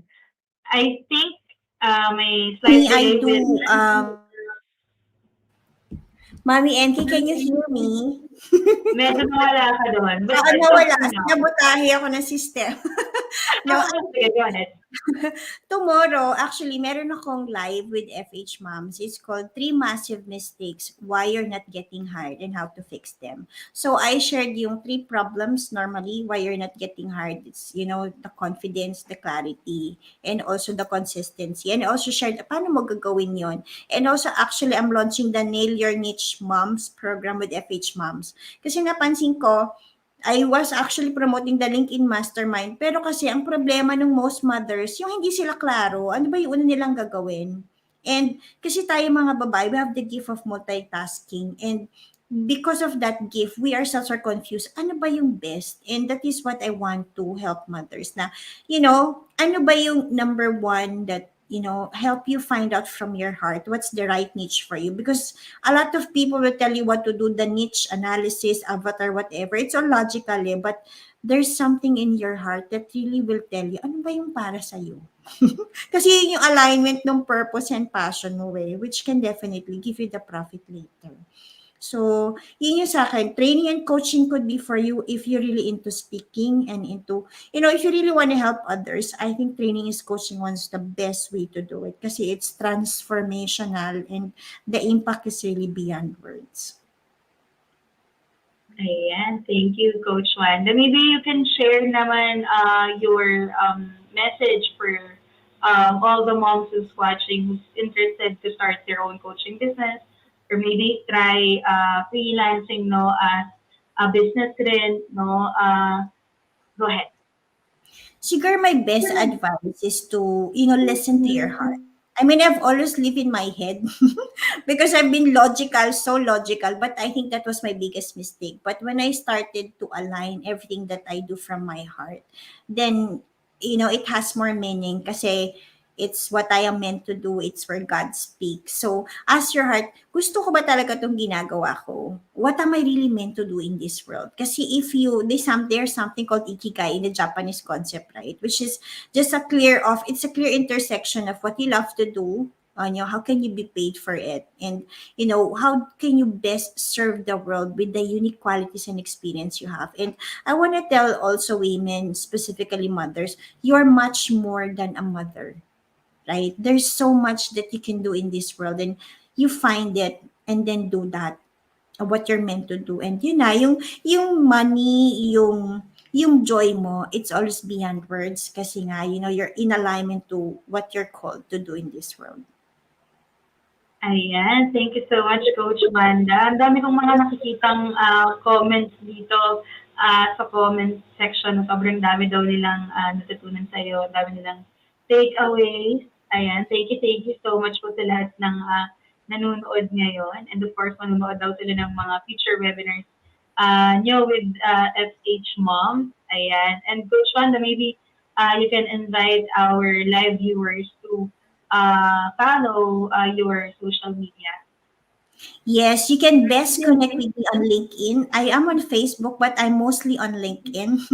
So connect with me there. Nasa Instagram din ako, but still, I'm not more on LinkedIn talaga ako. So please, and also would love to help you in the best way I can. I think I'm gonna do this Nail Your Niche Moms program with FHMoms. There's gonna be a special pricing that will be announced tomorrow.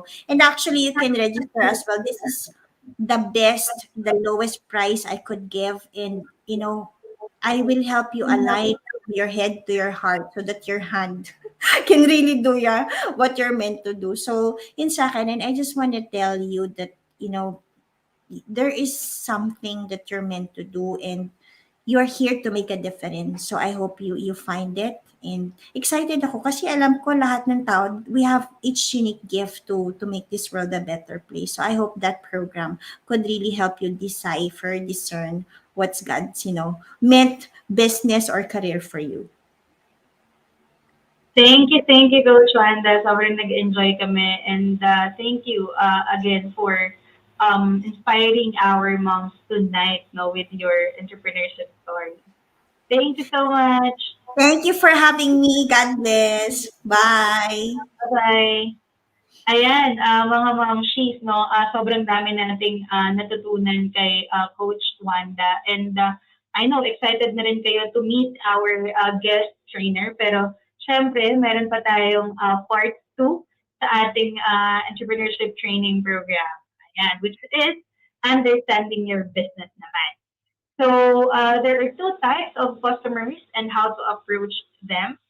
3 types. Okay, so first is the cheap na customer. So, ito yung mga unang tanong kaagad is how much po? Pero hindi naman ito yung cheap in a negative way, but the cheap customers are most likely to ask about the pricing muna more than the quality of the product or the specifics or yung details, ganyan. So, ito yung mga usually merong hinahanap na presyo or may budget na sila. And it's important, na ma-address agad or masagot natin yung mga taong nagtatanong nito. Or if we can post na sa ating mga posts sa social media, if you are posting your products and services via Facebook and Instagram, if we can include na the pricing, that would be best. I mean, sa mga e-commerce, sa mga platforms ngayon or mga sites, as you can see, ando naman na yung mga prices. So, what's the point of keeping it na, kumbaga, hindi pa natin ilabas? Unless it's a product or services na kailangan i-customize pa yung, custom yung pricing. It's fine. Pero kung meron naman na kayong fixed na pricing, it's best na ilabas na siya. So that ma-address natin or yung mga cheap na mga customers is, kumbaga, doon sa post natin is targeted na yung item natin, products or services natin para sa kanila. Kasi these customers nga buy based on purchase. So kapag hindi nila kaagad nakita, baka hindi nila i-consider agad yung binibenta nyo. Next naman are the educated na mga customers which they buy naman based on value. So these customers, they wanted to know na agad-agad ano yung mga detalye na kailangan nilang malaman about the quality, ano yung specs, ano yung kinaganda ng products and services niya sa iba, no? Kasi kino-compare nila yan eh. Kumbaga, they wanted to know na ano yung advantage nila kapag sa inyo sila kumuha sa products and services na binibenta nyo. So, dapat, doon pa lang nakalagay na. That's why when you go to e-commerce na mga platforms, diba, nakalagay na doon yung size, the colors, and everything. Kasi nga, yung mga customers who are educated, hindi ito yung educated na nakapag-aral, but this is how we categorize them. So, sit after sila doon sa quality. So, if the cheap customers is after doon sa price, ito naman sa quality. We have the driven naman na customers who buy based on emotion. So, sometimes, there are people or customers who would support businesses or who would buy products or services sa alam nila na merong say cost. For example, if you buy this, you're helping the environment, or if you support this kind of project, you will be helping a community, something like that. So, they buy based on emotion. So, kung meron kayong products and services and you're considering to, let's say, write caption or maybe yung description ng inyong products sa website or sa e-commerce na site, or you wanted to run a Facebook ad, maybe, make sure na yung details would target yung cheap, educated, and driven natin ng mga customers. It's not unless, it's not three, at least two. So let's say the cheap and then driven ng mga customers, no? So it's very important for us to learn about our customers kasi iba-iba rin talaga sila depending on the age depending on the location, no? Iba-iba kasi sila ng needs and wants. So very important na kilala natin yung mga customers natin, of course, how to reach them. Next naman is the types of locations and where your customers are. Always remember na if you have either a traditional or digital na business, meron pa rin physical and virtual, especially now na marami ang nagta-transition from traditional to digital, or kung hindi man fully transition, no, meron pa rin silang physical na location or business, pero pinapasok na rin nila sa digital. So, we still have those physical na mga businesses and then virtual na mga businesses. Okay, so these are the two types of locations na meron na tayo nowadays. And it's important for us to know, no, the competitors na we have in the market. So, ano ba yung connection nito sa pag-identify ng location? Ito now, the competitors. When you establish a business, usually ito yung mga una mo talagang iisipin. For example, for the location, okay, looks like my competitors are on Facebook and on Instagram. So might as well, ikaw din. Doon ka rin muna mag-start kasi you notice na ganun din sila. So in terms of the location, the competition, dapat ma-analyze natin yung lahat. So let's focus muna on the competition. So first, you have to identify your competitors. Meron tayong mga direct na competitors, meron mga indirect. So for example, with the restaurant na business na meron ako, since it's a new business for me, new industry, no? Nag-research talaga ako. In a way na nag-talk lang naman ako ng iba't ibang mga competitors namin sa area, and then outside ng area, ganyan, sinama ko na. Since madali na lang naman ang mag-search ngayon, so okay, check their menu, select ko rin yung venue design nila, stuff like that, the pricing. Tapos, aside from that, I also went dun sa mismong place nila just to check how they do things, and then lahat. So, aside from identifying your competition or your competitors, it's also important na gumawa tayo ng ways on how we can learn from them in terms of the things na maganda at hindi nilang magandang ginawa. So we really need to take note of those things, which is yung second, gathering information. That is how you gather information, both online and then offline na mga activities, so you can gather information. Sobrang importante niyan. Either you write it down or not. Though ako, I write it down sa notes ko. Pero for you guys, you can still do your own research sa Google. You can ask questions sa mga friends nyo who have the same business, or you can gather your friends, no, in a focus group discussion. I do that a lot, no. Kapag hindi ako familiar din sa business na ipuput up ko, I call, no, a focus group discussion, meaning to say, i-invite ko sila for, let's say, a lunch, and then interview ko lang sila, o kaya a quick na phone call, o kaya via Zoom, ganyan, so that I can gather information. And next naman is to analyze their strengths and then weaknesses. Yung business mo and then yung business din ng iba or yung competitors mo nga. So, i-check nyo ano yung reason bakit nagsara yung ganitong competitor nyo. I-check nyo kung bakit sobrang bumibenta yung competitor nyo na to. O kaya kung may friend kayo na suki nun, tanungin nyo bakit gusto nila doon. So, i-analyze nyo yun, yung mga strengths and weaknesses ng competitors nyo. Kasi kung ano man yung may experience nila, that would be the same for you.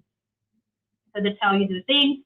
And hindi ko na i-share sa inyo yung iba't ibang mga strategies and how you can do competitor analysis, kasi that would be hard na for me to share tonight. And don't worry, kasi we have naman a specific na webinar for that, and we will be providing you with a material that you can use, no, in terms of competitor analysis. Now, let's move on naman in building your audience, team, and network. So, pinagsama-sama ko na to usually kasi ito yung encounter nyo in terms of dealing with other people inside and outside your network. So, let's start muna with the marketing strategies in building your audience, no? Online or offline na business, always remember na sobrang importante ng marketing strategies.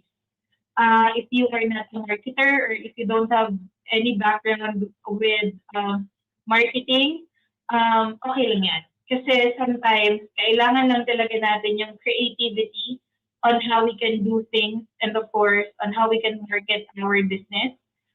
We can get inspiration from other marketers. We can get inspiration from other business owners, yung mga trending na marketing strategies right now. Sometimes it's a trial and error. Okay lang yun.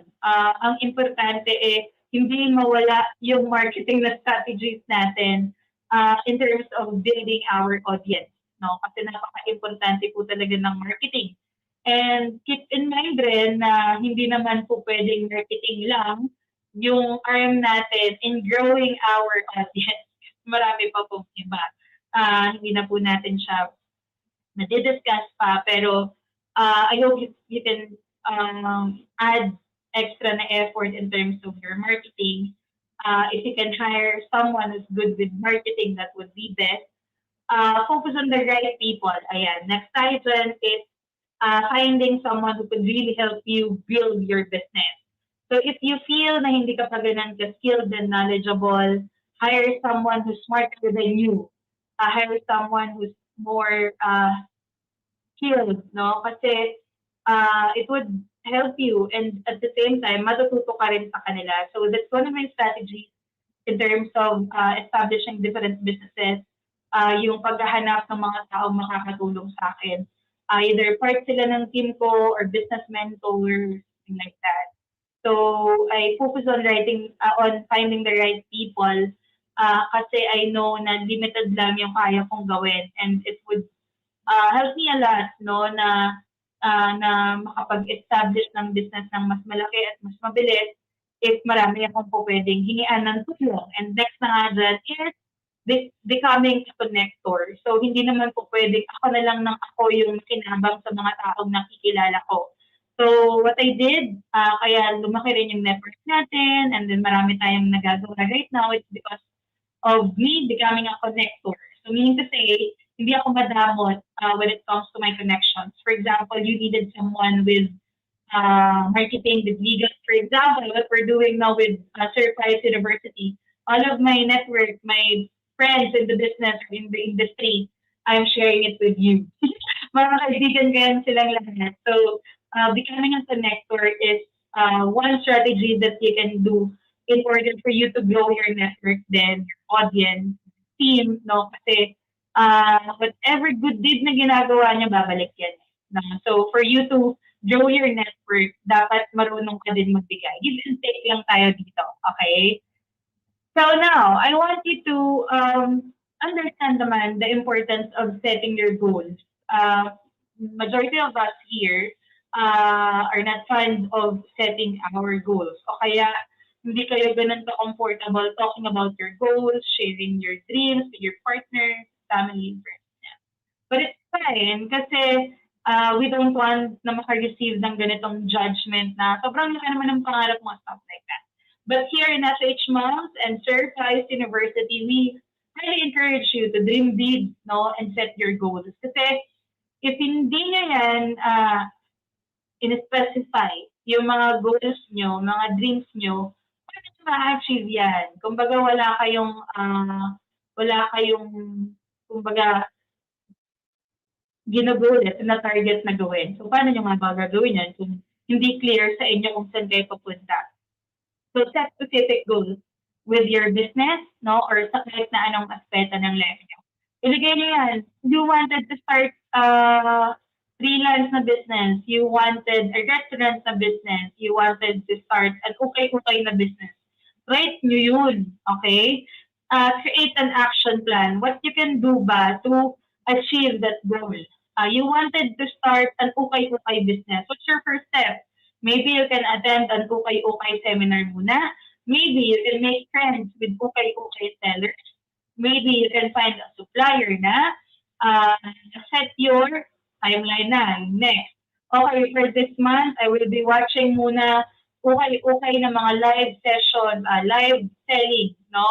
Para makita ko paano nagda-live selling yung ibang mga momshies na okay sellers.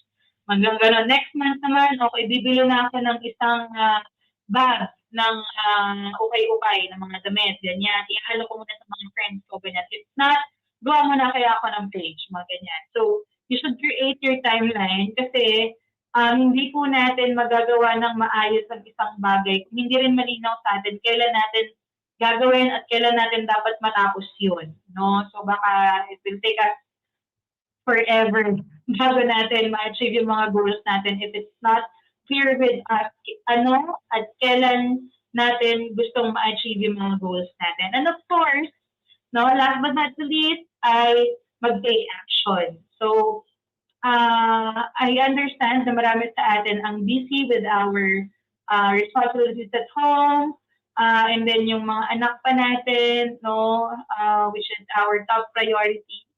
At marami tayong mga nakakaligtaan ng mga task natin sa ating goals, but it's fine. As long as nabibisit natin, na-check, no, at alam natin na kaya nating gawin yon, no, basta makapag-focus lang tayo at the same time maging aware tayo, alin yung mga task na kaya at hindi na kayang gawin, no, at pwede pang ituloy. No, that's very important na makapag-set tayo ng short-term and then ng long-term na mga goals natin. So ako, ang best practice ko is that for my long-term na mga goals, I have a yearly na goal setting na ginagawa. So usually, it would start sa last quarter pa lang. Ano pa yan? Hindi yan yung pag-naisip ko lang isang araw. Usually yung last quarter, iniunti-unti ko na siya. Tapos minsan kapag sobrang busy pag last quarter hanggang dun sa first quarter ng susunod na taon, pinapolish ko pa din siya, gano'n, critical. Tapos iba pa yung daily ko. So usually, sa gabi, magbe-brain dump yung tawag ko. Kumbaga, ililista ko lahat ng mga task ko na gagawin ko for tomorrow para umaga pa lang nakaset na siya gagawin ko buong araw. Meron tayong weekly, sa monthly, naka-calendar na siya lahat. So, combination na ng traditional at digital ng Google setting and then yung mga methods na ginagamit ko iba-iba. But whatever works for you, no, you should explore alin yung mag-work sa inyo kasi sa akin different. I prefer digital talaga. Sometimes kailangan ko pa rin siyang isulat, no? So yan, next naman is the skills and mindset na dapat na meron tayo as entrepreneurs. So tayo bilang mga entrepreneurs, we should have a clear na vision. Dapat visionary tayo. Alam natin kung ano yung gusto nating mangyari. So okay lang naman kung sa simula ay hindi nyo sure kung paano kayo sisimula or kung paano nyo ma-achieve yung mga goals nyo, ganyan. Pero meron kayong isang vision. Alam nyo, clear yun sa inyo kung ano yun. Kung paano kunin yun or paano ma-achieve yun, kung hindi nyo pa yun alam, okay lang. Pero at least, meron kayong vision. No? And of course, passion to achieve that. Always remember na whatever we do in life, at work or sa mga businesses natin, we should establish work ethic. Napansin ko kasi na marami sa atin ang nakakaligtaan, no? Na importante ang attitude both sa workplace pati na sa business natin. Especially if we are working with a team. Kailangan considerate tayo sa feelings ng iba and at the same time, alam natin kung paano makikitungo sa kanila. And kung solo entrepreneur kayo, kumbaga, kayo lang yung nag-build ng business nyo, you should know how to motivate then yourself and kailangan discipline tayo. So work ethics, we should also learn how to create opportunities for ourselves and then for our business, no? Sa mga tao sa paligid natin. So that is how you do business. Remember na ang mga businesses natin, hindi yan nag-create ng opportunity para sa sarili or sa family lang natin. Whatever business you're doing, keep in mind na lumago or hindi yan lumago, by the end of the day, ang goal is makapag-create kayo ng opportunity, earning opportunity for everybody. That's why you should practice na rin creating different kind of opportunities for everyone who's involved in your business. Next naman is communication. Now na we are in the digital world, mas mahirap na ang communication among your team, among your business, no? Importante na mag-establish tayo ng solid na communication para wala tayong ma-miss, no, sa mga businesses natin. And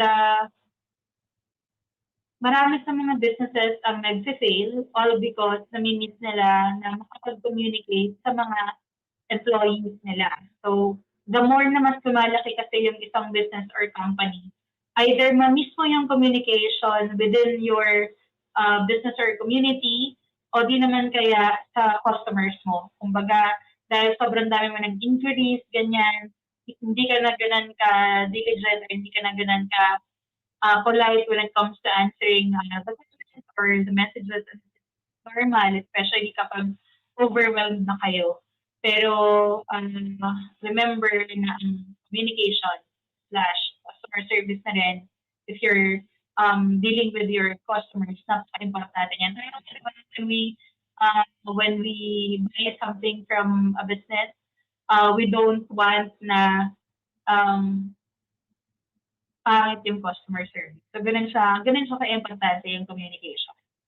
So, next naman, ayan, we have our second game. I want you to comment down the 3 types of business models. Ayan, so we will be choosing 3 winners. Okay? 3 winners sa magko-comment ng, I think pwede na tong 5. So, let's change it to 5 winners since merong dalawa na hindi nakasagot kanina during our first game. So, we will pick 5 lucky winners na mananalo ng short courses. Ayan. Comment down lang the 3 types of business models na pinag-aralan natin kanina. I think this is from the part 1.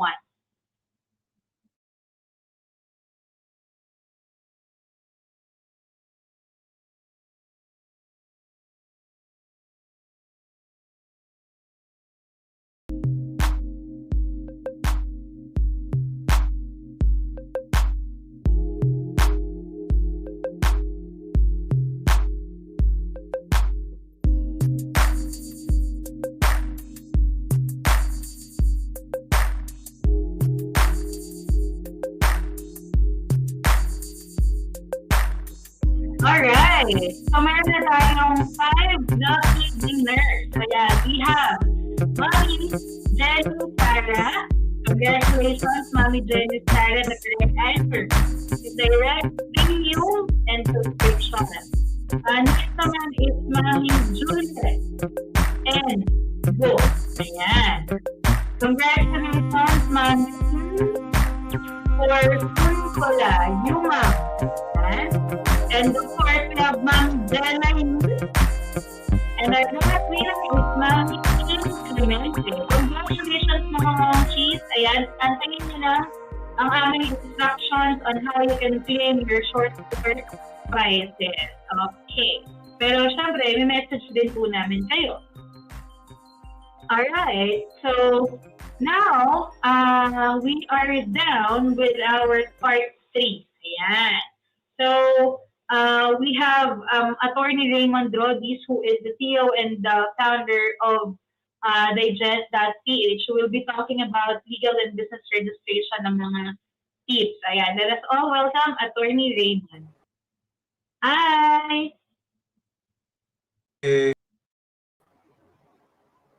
Hi! Good evening, MK. Good evening, everyone. Good evening. Ayan, kamusta, Attorney? Exciting end to the week. Is this your second time ba with FHMoms na mag-live? Or is this Third. the first time? Third na! Wow! Pero alam ko matagal na yun. Like, in our second or third year ba? I guess. Tama. Medyo matagal na. So, na-meet ka namin, Attorney Raymond, no? And I think this is the first time na you will be teaching, like full course about legal and business registration kasi most of the live na ginawa natin before our Q&A. So, sobrang excited ako and sobrang happy ako na nakakasama ka namin tonight to talk about, napakaraming bagay. Maybe you can share ano yung mga isi-share mo tonight, like an overview ng magiging topics natin. Okay, thank you, MK. So good evening, FHMoms. So the topics we'll be talking about is basically when's a good time to incorporate, what are the benefits of incorporating, what you need to know, like what corporate structure yung binanggit kanina, kung ano yung structure yung gusto natin. Tapos yung mga tips, legal tips and tricks na important na malaman ng lahat ng aspiring entrepreneurs para hindi kayo mahirapan after kasi mas madali ayusin yung legalities sa umpisa pa lang. Mas mahal actually ayusin after at mas maraming effort. Right. So, sisimulan na natin mga moms. Feel free to comment down all of the questions na meron kayo in mind. And then we will have our Q&A na session naman later. So, sisikapin namin na masagot yan lahat. And alam niyo ba mga she's napaka-swerte nyo na makasama dito sa ating entrepreneurship training program with Attorney Raymond kasi sobrang favorite ko si Attorney Raymond kasi ang galing niya mag-explain and mas sinasimple niya. So kung medyo overwhelmed kayo with legal and business registration ng mga terms, ipapaliwanag yun ni Attorney Raymond. Okay, so let's get started. Thank you, MK. So yung first topic natin, when is a good time to register your business? Very basic question kasi marami naman dito hindi pa sure kung kailan yung right time na mag-incorporate. Importante kasi to Kasi mahirap bawiin pag nag-register ka na. Mahirap talaga mag-close ng business. So bago mag-open ng business, kailangan alamin ano talaga yung mga dahilan kung bakit or kung ano yung mga benefits kung mag-register ka. So the first one here is, una, yung good reason to register your business is kung kailangan mo magbigay ng resibo. Depende sa negosyo mo, kung nagbebenta ka, kung gusto mo magbenta sa kapwa negosyo, malamang kailangan ng resibo. Kung mag-restaurant ka din, depende kung gaano kahigpit yung local government unit nyo, kailangan din may cashier, so kailangan may resibo, kasi point of sale yun. So kung gusto nyo talaga lumago yung business nyo, malamang kailangan ng resibo para ma-access nyo yung corporations. Kasi yung mga ka-deal nyo, yung mga corporations, kailangan din nila ng resibo kasi yan yung gagamitin nila para bawasan din yung tax nila.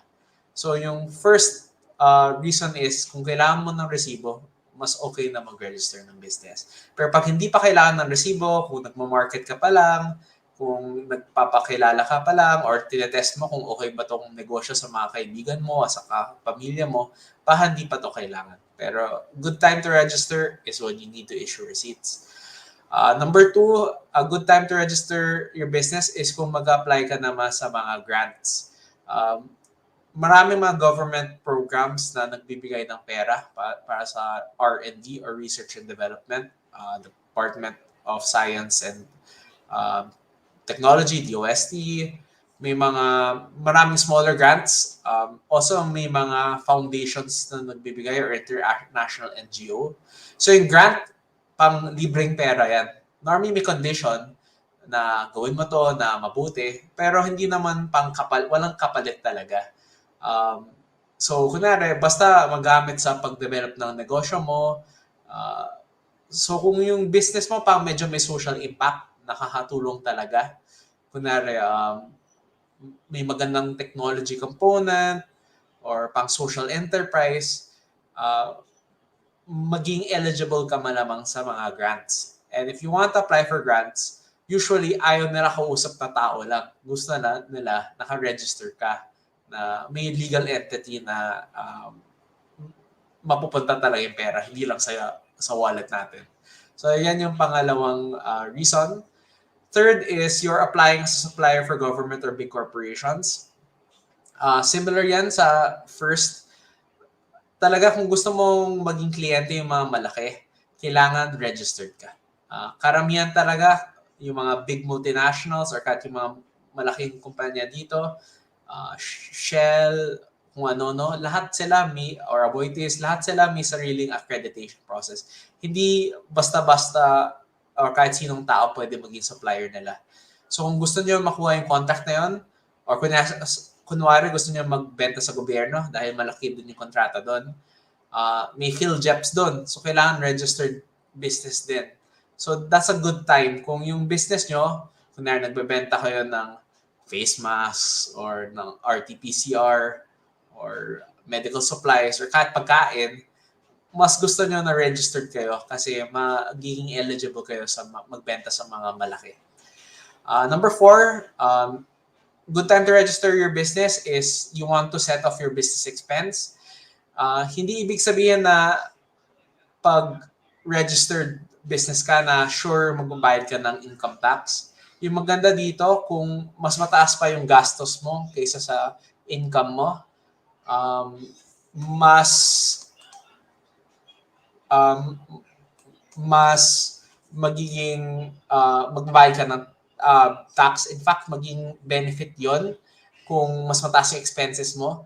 Kasi wala kang babayaran tax. Tapos kung next year, kung may kita ka, pwede nyo pa i-carry over hanggang bawiin yung tax nyo. So pag maraming gastos nyo, pwede nyo ipalabas talaga na pang zero tax income due. So minsan, mas mura pa mag-register. Basta mas malaking expenses na nire-report. So yun yung fourth reason to register your business. Kung gusto nyo mag-set off at maganda din yun dahil magkakaroon kayo ng income na pwede nyo gamitin sa bangko, pag magpapautang kayo, lahat. So may income record ka na proof Plus, pwede pa na walang tax kung mas malaki yung expenses.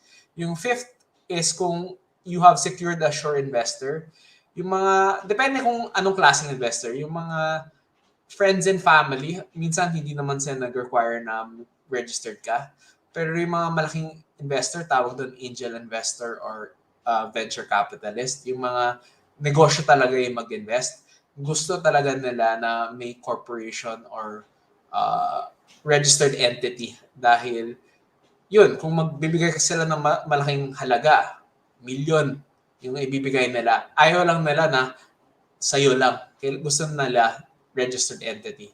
So, that's a good time to register your business. Kasi gusto nila, andun yung hati nila, yung shares of stock nila or percentage equity nila.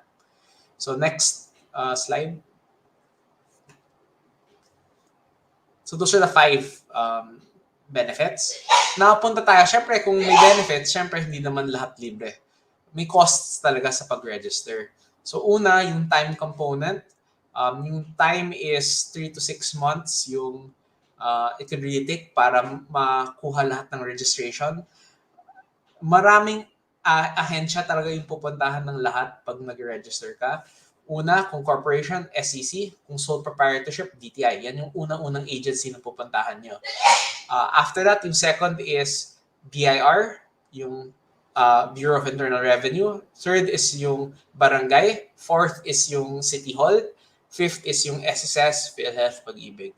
So at the very least, 7 agencies yung pupuntahan nyo.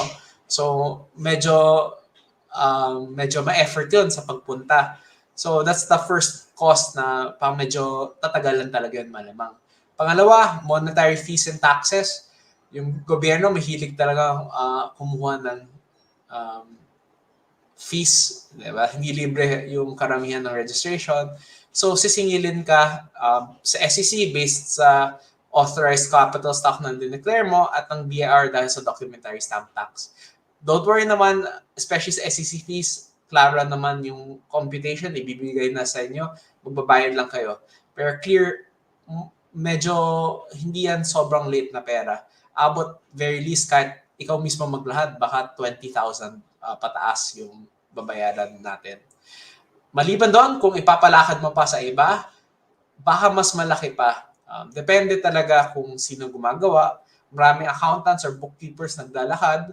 So baka mas mura yon. I believe yung professional fees ng iba, mga 30 or 40,000. Sa amin sa Digest, kung mas mahal kami. So if we do it, so medyo dagdag pang gasto. So isipin nyo kung, depende sa inyo, pero kung kaya nyo gawin mag-isa, baka mas okay din gawin kung gusto nyo makatipid. So yung second, monetary fees and taxes. Third, mental load. Siyempre naman, iniisip mo yung negosyo tapos iniisip mo pa yung papeles mo. So medyo effort talaga. Hindi lang, pagkatapos ng registration, kung may corporation ka, may magsasubmit ka pang report sa mga government agencies. Mag-file kayo ng tax returns, mag-file kayo ng general information sheet sa SEC. So, yan yung medyo mahirap yung kapalit. Isipin mo yon. So, normally, iba, nag-outsource na lang sa accountant or lawyer or kung sino na pwede mag-manage nun. So, yan yung isa pang cost na kailangan isipin. Next slide. Medyo alamin din natin ano yung reason bakit gusto natin pumasok sa negosyo. Gusto ba natin yumaman or gusto ba natin na maging be your own boss? So ito yung isang chart na what you have to know what's important to you. Kasi some people, kung gusto ng control, baka gusto mo ikaw lang talaga yung nasa business. Hindi ka kukuha ng partner or hindi ka kukuha ng investor kasi may ibibigay kang kapalit, di ba? Siyempre, bibigay mo yung hati sa company.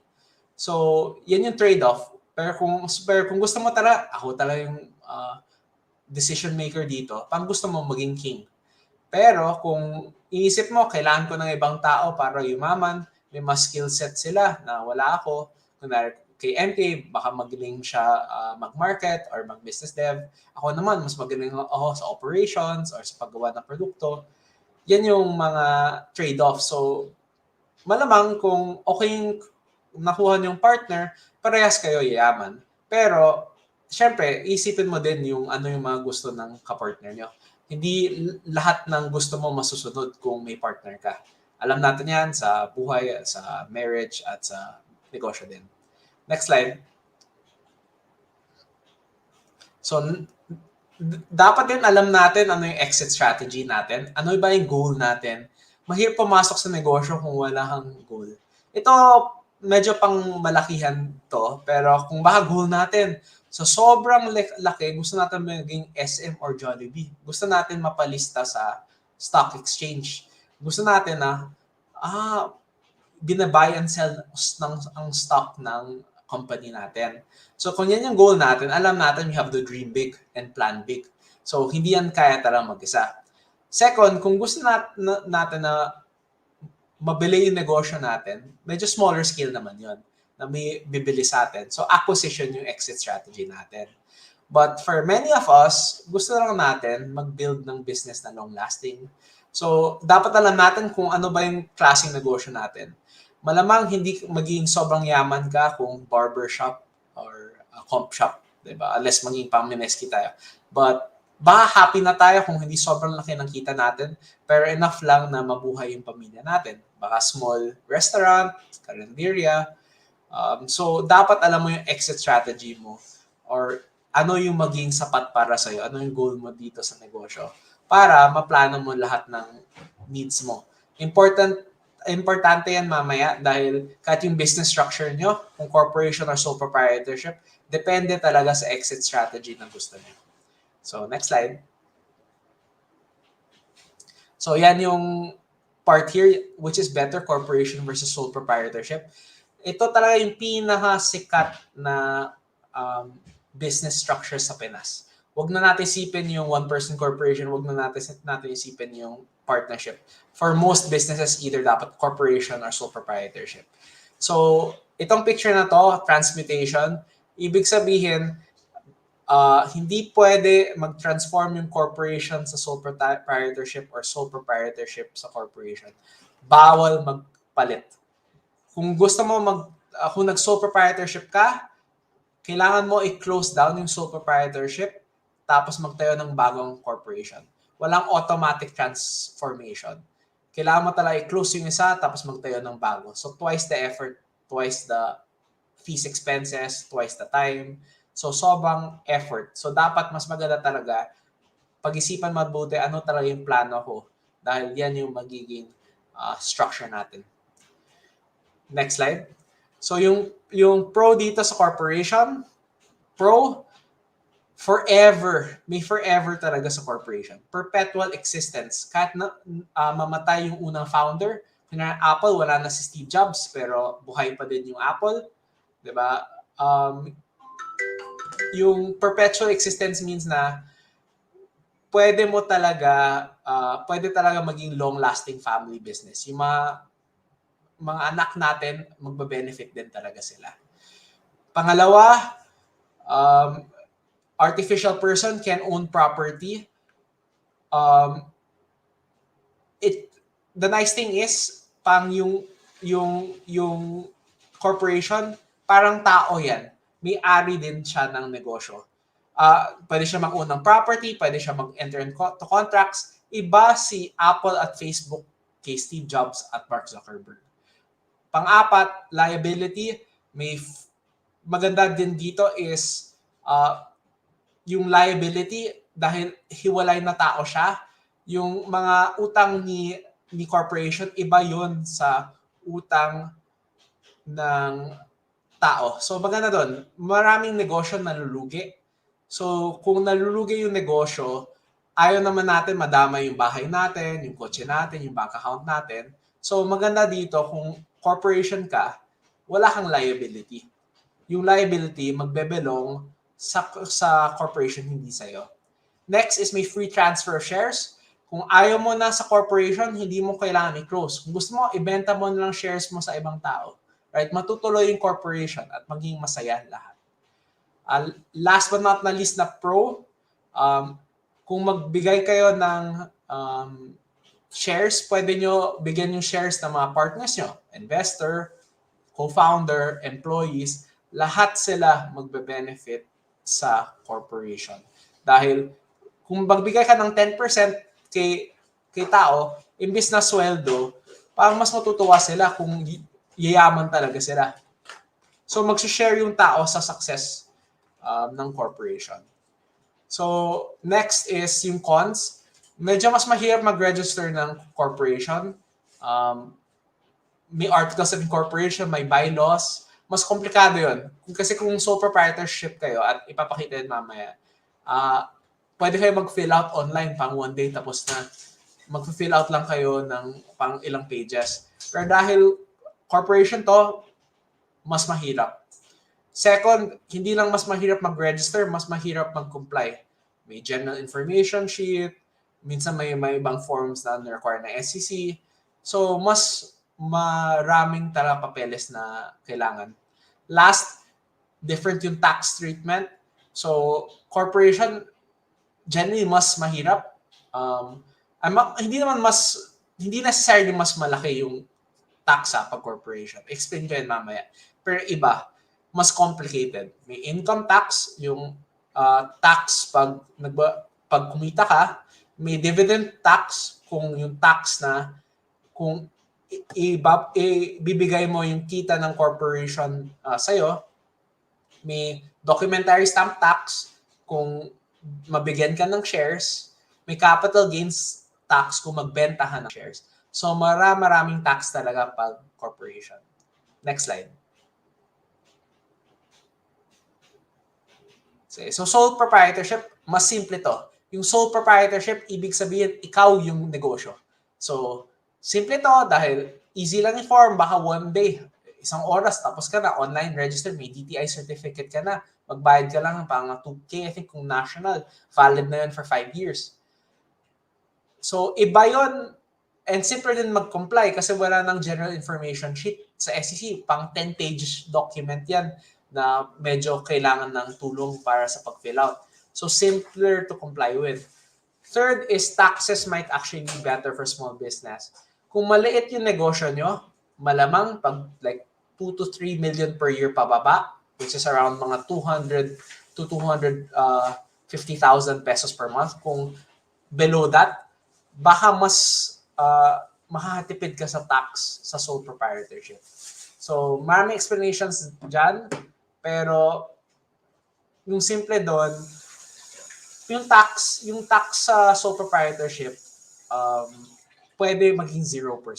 Kasi fina-follow yung employee, di ba sa sweldo natin may income tax? Yung income tax sa individual, 0 to 35%. So, posible 0, pero posible mataas, 35%. So, kung pataas yung income as a general rule, pataas din yung percentage na babayaran. Iba naman to sa corporation. Kasi sa corporation, 20 or 25% yung tax na babayaran. So, kung sobrang liit mo ng tax ng income, 20% yung pa rin yung babayaran mo. Compare that sa sole proprietorship, baka 0% yung babayaran mo. Pero kung malaki naman yung kita mo, 25% lang yung tax sa corporation. Pero sa individual, 35%. So 10% din yung tax. So mas malaki yung range. So normally yung sole proprietorship, better yan for small business, pero might not be good pag malaking negosyo ka na. So kaya okay yun sa exit strategy natin. Kung gusto mo talaga yumaman na ilang millions per month ka, gusto mo corporation. Pero kung malit na negosyo, like kontento ka na, basta freelance business lang, even 200K, masaya ka naman eh. Or 100K, pang malaking bagay na yun. Or even 50K, diba? So kung lifestyle business na yung habol mo, baka mas okay nga yung sole proprietorship. Cons though, personal liability. Yung pag sole proprietorship, dahil ikaw yung negosyo, kung malugi yung negosyo, ikaw yung hahabulin. So kung may utang yung negosyo mo sa mga creditors or sa ibang tao, ikaw yung hahabulin. Pwede na nakunan yung mga properties mo, diba, yung pera mo. So yan yung risk talaga pag sole proprietorship. Kaya dapat maingat ka sa utang talaga pag sole proprietor ka dahil ikaw yung dehado. Next is, syempre dahil sole proprietorship to, mag-isa ka. So paano mo bibigyan sila ng hati yung investors mo, yung co-founders mo, yung employees mo. Diba? Hindi mo pwede hatiin 10% ng pagkatao mo, diba? So, hindi talaga yun okay. So, kung gusto mo talaga mag-share sa ibang tao, mag-register ka ng corporation para mas shares of stock kang pwede ibigay. So, yan yung mahirap. May mga ways around it. Gumagawa ng iba ng profit sharing agreement. Pero mas mahirap talaga yun kaysa sa shares of stock at hindi kasing solid talaga. Next is, depende. So for some people, mas mukhang small time ka kung sole proprietorship ka. Kasi alam na pang isa ka talaga. Pero kung corporation, di na alam kung malaki kayo, maliit kayo. So kung pag corporation, isipin na, baka okay to, baka malaki to. So yan yung isa pang reputational concern that you might think about. But don't get me wrong, you'll be surprised. May mga small sole proprietorship na malaki pala yung kita nila. So hindi naman yan hard and fast rule. Next slide. So yung summary natin, ito na yung table na pwede natin i-compare. Tax sa corporation, 20 to 25%. As compared to sole proprietorship, 0 to 35%. Sa corporation is liable for debts. Sa sole proprietorship, owner is liable for debts. Corporation, easier to attract capital dahil pwede mong bigyan sila ng shares sa mga founders, investors, and employees. Sa sole proprietorship, hard to attract capital. Sa corporation, more complex yung paperwork. Sa sole proprietorship, simpler yung paperwork. Sa madaling salita, yung TLDR sa corporation, better yan for startups, mga technology companies, ay yung mga tao talagang nangangarap maging malaking negosyo. Pero sa sole proprietorship, mas okay yan for small lifestyle businesses. Kung 3 million or less yung income nyo na balak per year, okay naman yung sole proprietorship. Dahil baka makatipid kayo sa tax. Baka zero nga. Mas likely maging zero yung tax nyo pag sole proprietorship. Basta okay yung accounting nyo. Next slide. So, quick, dahil halata naman na, syempre corporate lawyer ako, that's why corporation din talaga yung sinabi ko. Pero totoo, pag malaki yung gusto mo, yan yung better. Kaya mapapansin nyo lahat ng malaking negosyo, corporation. Right? Yung SM, Ayala, Aboitiz, Robinsons, lahat din corporation. Hindi ka talaga abot dun sa level na yun kung sole proprietorship ka. Next is hierarchy. Basta para alamin natin yung mga importante na dapat alam natin sa corporation. Una, yung pinaka-importante yung revised corporation code. Yung pangalawa, yung articles of incorporation. Yung pangatlo, kung shareholders agreement, kung meron kayo. Yan yung mag-decide kung paano yung operations ng negosyo nyo. So, dapat lahat doon pinag-isipan, especially yung articles at shareholders agreement. Dahil hindi na natin naman mababago yung batas. Pero importante, alam natin ang mga nakasaad sa batas. Next slide. So, mga common questions talaga to. So, dito na tayo sa mas practical na legal strategies na baka useful sa business nyo. Unang-una, lahat sa articles of incorporation nyo pwede baguhin.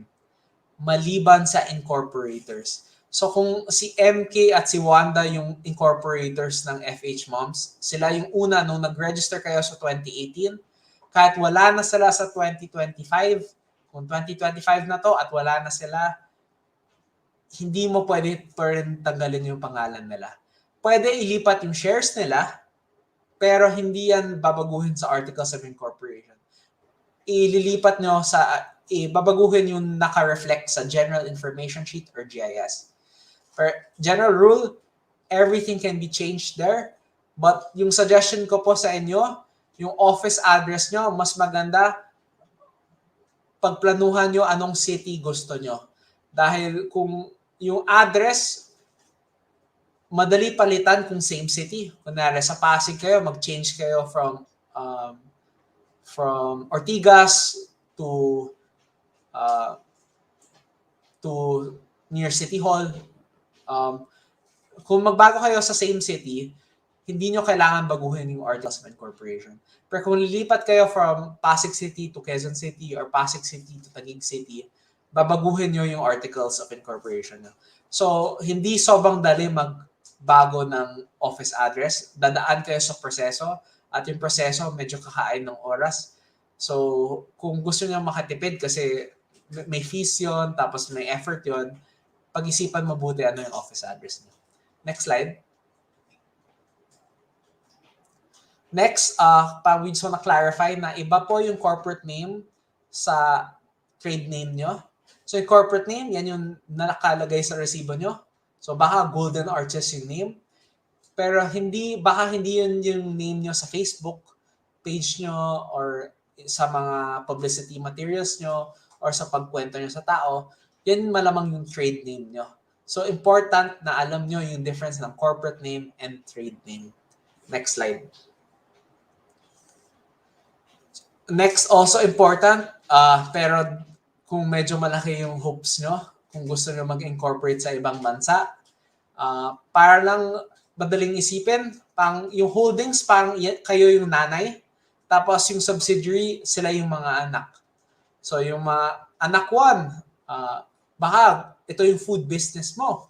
Yung anak 2, yung subsidiary 2, baka yan yung cleaning business nyo. Subsidiary 3, baka ito yung freelance business nyo.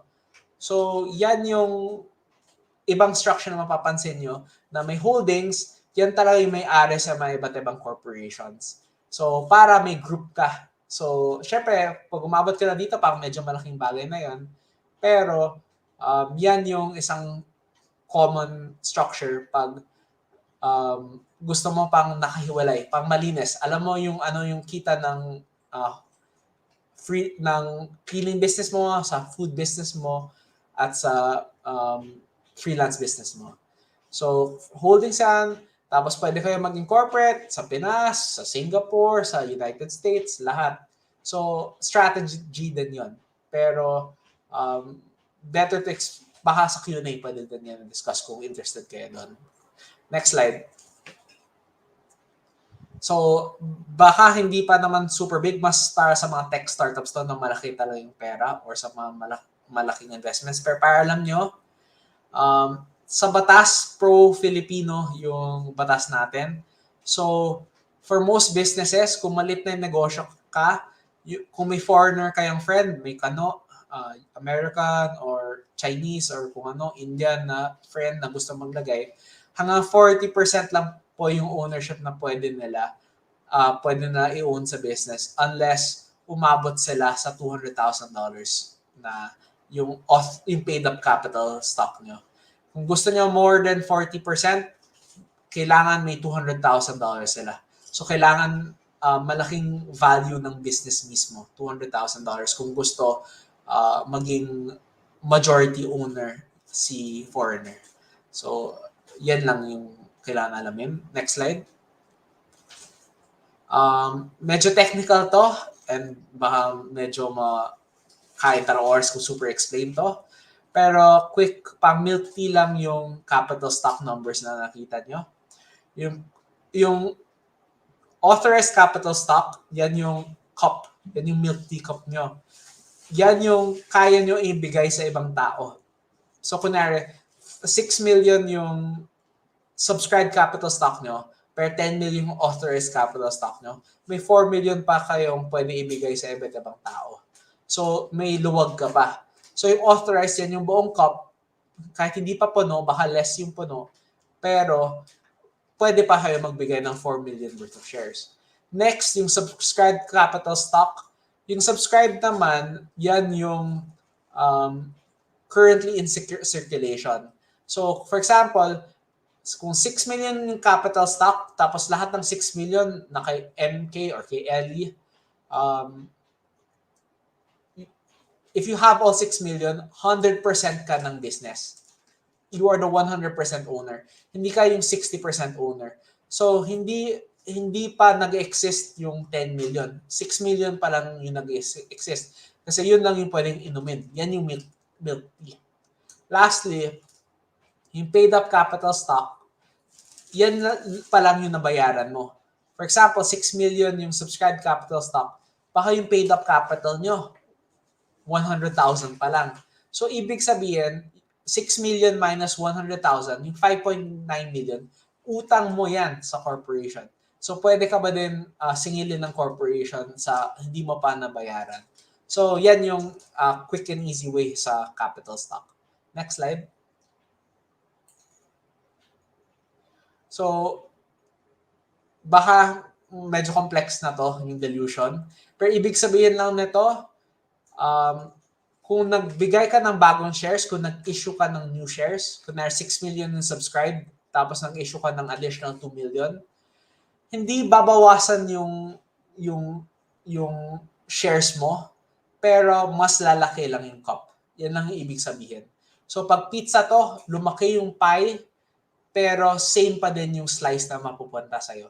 Pero dahil mas malaki yung pie, mas maliit yung percentage mo. So kahit same yung size ng slice mo, dahil lumaki yung pie, na-dilute ka. So yun yung isa pang term, pero medyo technical. I think for many of our attendees, baka di super useful yet for them, pero something to consider pag lumaki na kayo bilang negosyante. Next slide. So, yun. May something called though na preemptive rights. Medyo mas applicable to again for bigger corporations. Pero basically is kung mag-issue ng corporation ng bagong shares of stock, pwede ka pa rin mag-subscribe. So, kunwari, 10% ka ngayon, nag-issue kayo ng bagong shares, parang dinoble nyo yung shares. Kung may dilution, di ba, maging 5% na lang kayo kasi dinoble. Same yung shares mo, pero nag-double kasi yung yung subscribe. So in that sense, pwede pa rin kayo mag-subscribe para makip nyo yung 10% nyo. Pero maglalabas talaga kayo ng pera na equivalent sa 5%. So kung gusto nyo talaga makip yun, maglalabas kayo ng pera. Pero at least yan yung karapatan nyo bilang stockholder na pwede nyo i-protect yung percentage mo. Kasi syempre, kung lilit yung percentage mo, baka wala ka na masyadong interest na corporation. Pero syempre yung kapalit nun, kung nag-double yung shares, malamang may pumasok na pera. So even though na lumiit yung percentage mo sa buong corporation, baka mas may pera na yung corporation, baka mas lalago pa yung corporation dahil yung pera na pumasok, pang-hire ng employees, pang-bukas ng bagong branch. So, bakit tataas pa yung income? So, hindi necessarily bad thing po yun. Next slide. Medyo technical, pero basta gusto natin sa corporate purpose, the broader, the better. So, kung hindi kailangan sobrang specific, for example, huwag natin sabihin na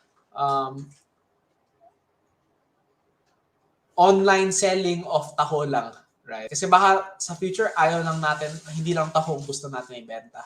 Baka gusto natin, lumpia or barbecue, di ba? So better food in general. Gusto na natin medyo broad yung words kasi posible, naisip natin una, restaurant. Pero later on, napansin natin, pangpatok talaga yung catering, di ba? So, imbis na kung medyo sobrang specific na restaurant lang pwede sa'yo, baka mahirapan kayo kung mag-cater kayo. So, better to be broad para covered. The more you cover, the better para mas may flexibility ka. Next slide. Medyo technical pa din yun, pero quick lang to. Pwede gumawa ng dalawang class of shares. So, common and preferred. Common, pwede sila bumoto. Preferred, hindi sila pwede bumoto normally. Pero normally, pag may preferred ka sa dividends or sa pagbigay ng kita sa'yo, or preferred ka din kung biglang mag-close yung corporation, ikaw yung unang babayaran. So, kaya iba kung medyo risk-averse ka or gusto mo medyo mas safe ka, iba mas gusto na preferred. Pero kung common ka, dahil voting ka, ikaw talaga yung magsasabi kung paano mag-run yung business. So, yan yung mga trade-offs. Next slide. So, medyo technical lang to, pero basically, cumulative, ibig sabihin, lahat ng utang na dividends na hindi nabayaran, kunwari, 2017, 2018, 2019, walang dividend. Pero 2020, biglang may dividend. Hindi lang yung 2020 na pera yung ibibigay sa'yo. Kahit yung 2017, 2018, 2019 na utang nila na hindi declare nila dati, posible na mapupunta pa din sa'yo. Next, redeemable. Redeemable, ibig sabihin lang yun, Yung corporation, pwede i-buy back yung shares mo. Lastly, yung participating, ibig sabihin, kasi sa preferred, minsan may special dividend sila. Tapos pwede sila mag-participate din sa dividends na common. Medyo complex to understand. So medyo I'm sorry. Pero participating, basically, mas malaki yung kita mo. Kasi pwede ka mag-dividends twice. Or mas malaki yung dividend na makukuha mo. Yung dividend, to recap, yan yung pag kumita yung negosyo, hindi yan yung kita mo eh. Para kumita ka mismo, dahil iba yung corporation sa'yo, kailangan mag-declare ng dividend. Yan yung pagbigay ng pera mismo kay Raymond, kay MK, kay Ellie, lahat yan. So kung walang dividend, hindi talaga mapupunta sa'yo yung pera.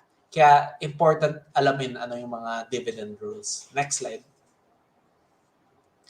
So, kung director ka, I'm not sure kung minsan marinig mo may term na board of directors. Diba? Makita mo ba sa pelikula? Sila po yung nagde-decide sa buong corporation. Sila po talaga yung bang elders. Sila yung council na magde-decide na kami yung grupo na magsaset ng strategy ng long-term direction. Malamang pag nag-start kayo sa negosyo, baka kayo lang yung directors. At baka walang formal the board meeting. Baka habang nag-uusap kayo habang kumakain sa McDo or sa Jollibee. Pero, posible board meeting din yun. Dahil kayo naman yung nakapangalan sa corporation at kayo nagde-decide. So, kayo yung mag-decide kung magbibigay na ng profit sa tao. Kasi remember, kung may kita yung corporation, dalawang bagay pwede lang gawin doon. Yung kita, ibigay sa mga tao through dividends, or pangalawa, gamitin yung pera na kita para mas lumago yung business. So, reinvestment to. So, yung board of directors, kaya importante talaga sino andito dahil sila yung magde-decide anong gagawin sa pera ng negosyo. Next, of course, yung board of directors, sila din magde-decide. Bibili ng bagong lupa, bagong equipment. And lastly, sila din yung magde-decide kung may bagong agreement na kailangan mangyari. Next slide. Fancy term lang to, pero ibig sabihin ko may right of first refusal ka. Si MK, for example, gusto ibenta yung shares niya. Si Ellie first yung pwede bumili sa shares niya. Dahil may dibs siya, may right of first refusal siya. Bago mabenta ni MK sa lahat ng FHMom members, baka si Ellie kung may right of first refusal siya, dapat unang i-allok kay Ellie bago i-allok sa ibang tao. Next slide.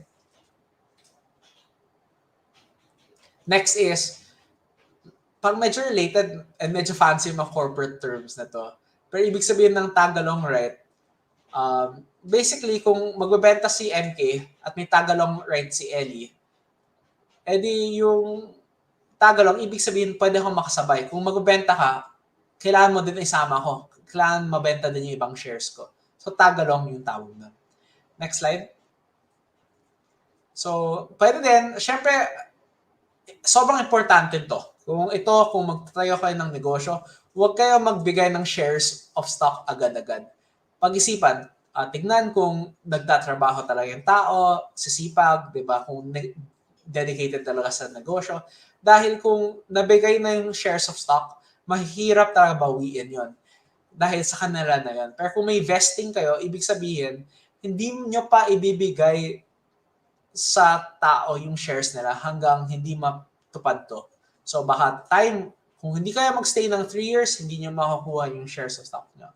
Milestone based, kung hindi nyo nabenta yung sales quota na kailangan natin, wala tayong shares. Lastly, kung biglang may pumasok na investor, baka lahat na tayo dahil may pumasok na investor, ibig sabihin okay yung business. So lahat na tayo mag-accelerate na investing at ibig sabihin lahat na tayo may shares of stock. So next slide.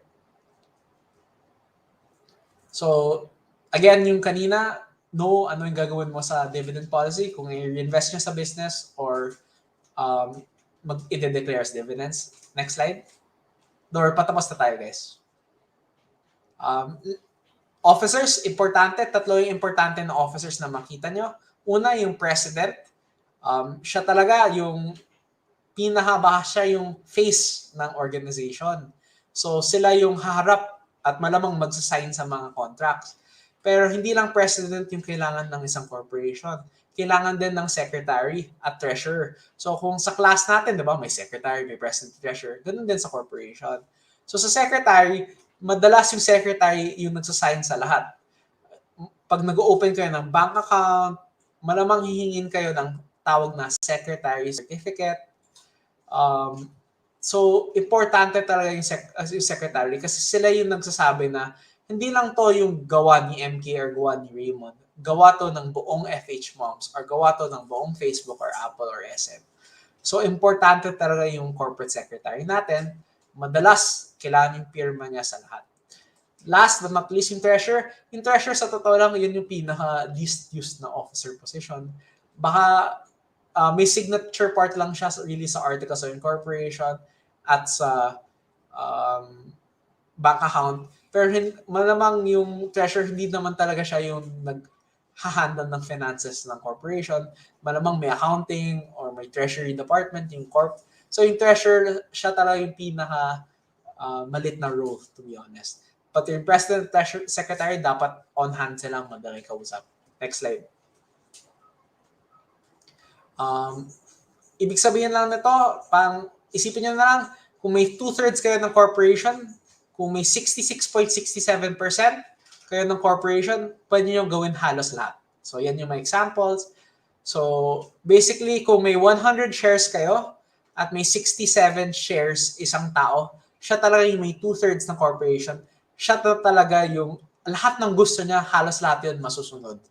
So, yan yung magic number nyo kung gusto nyo mag-control ng negosyo nyo. Next slide.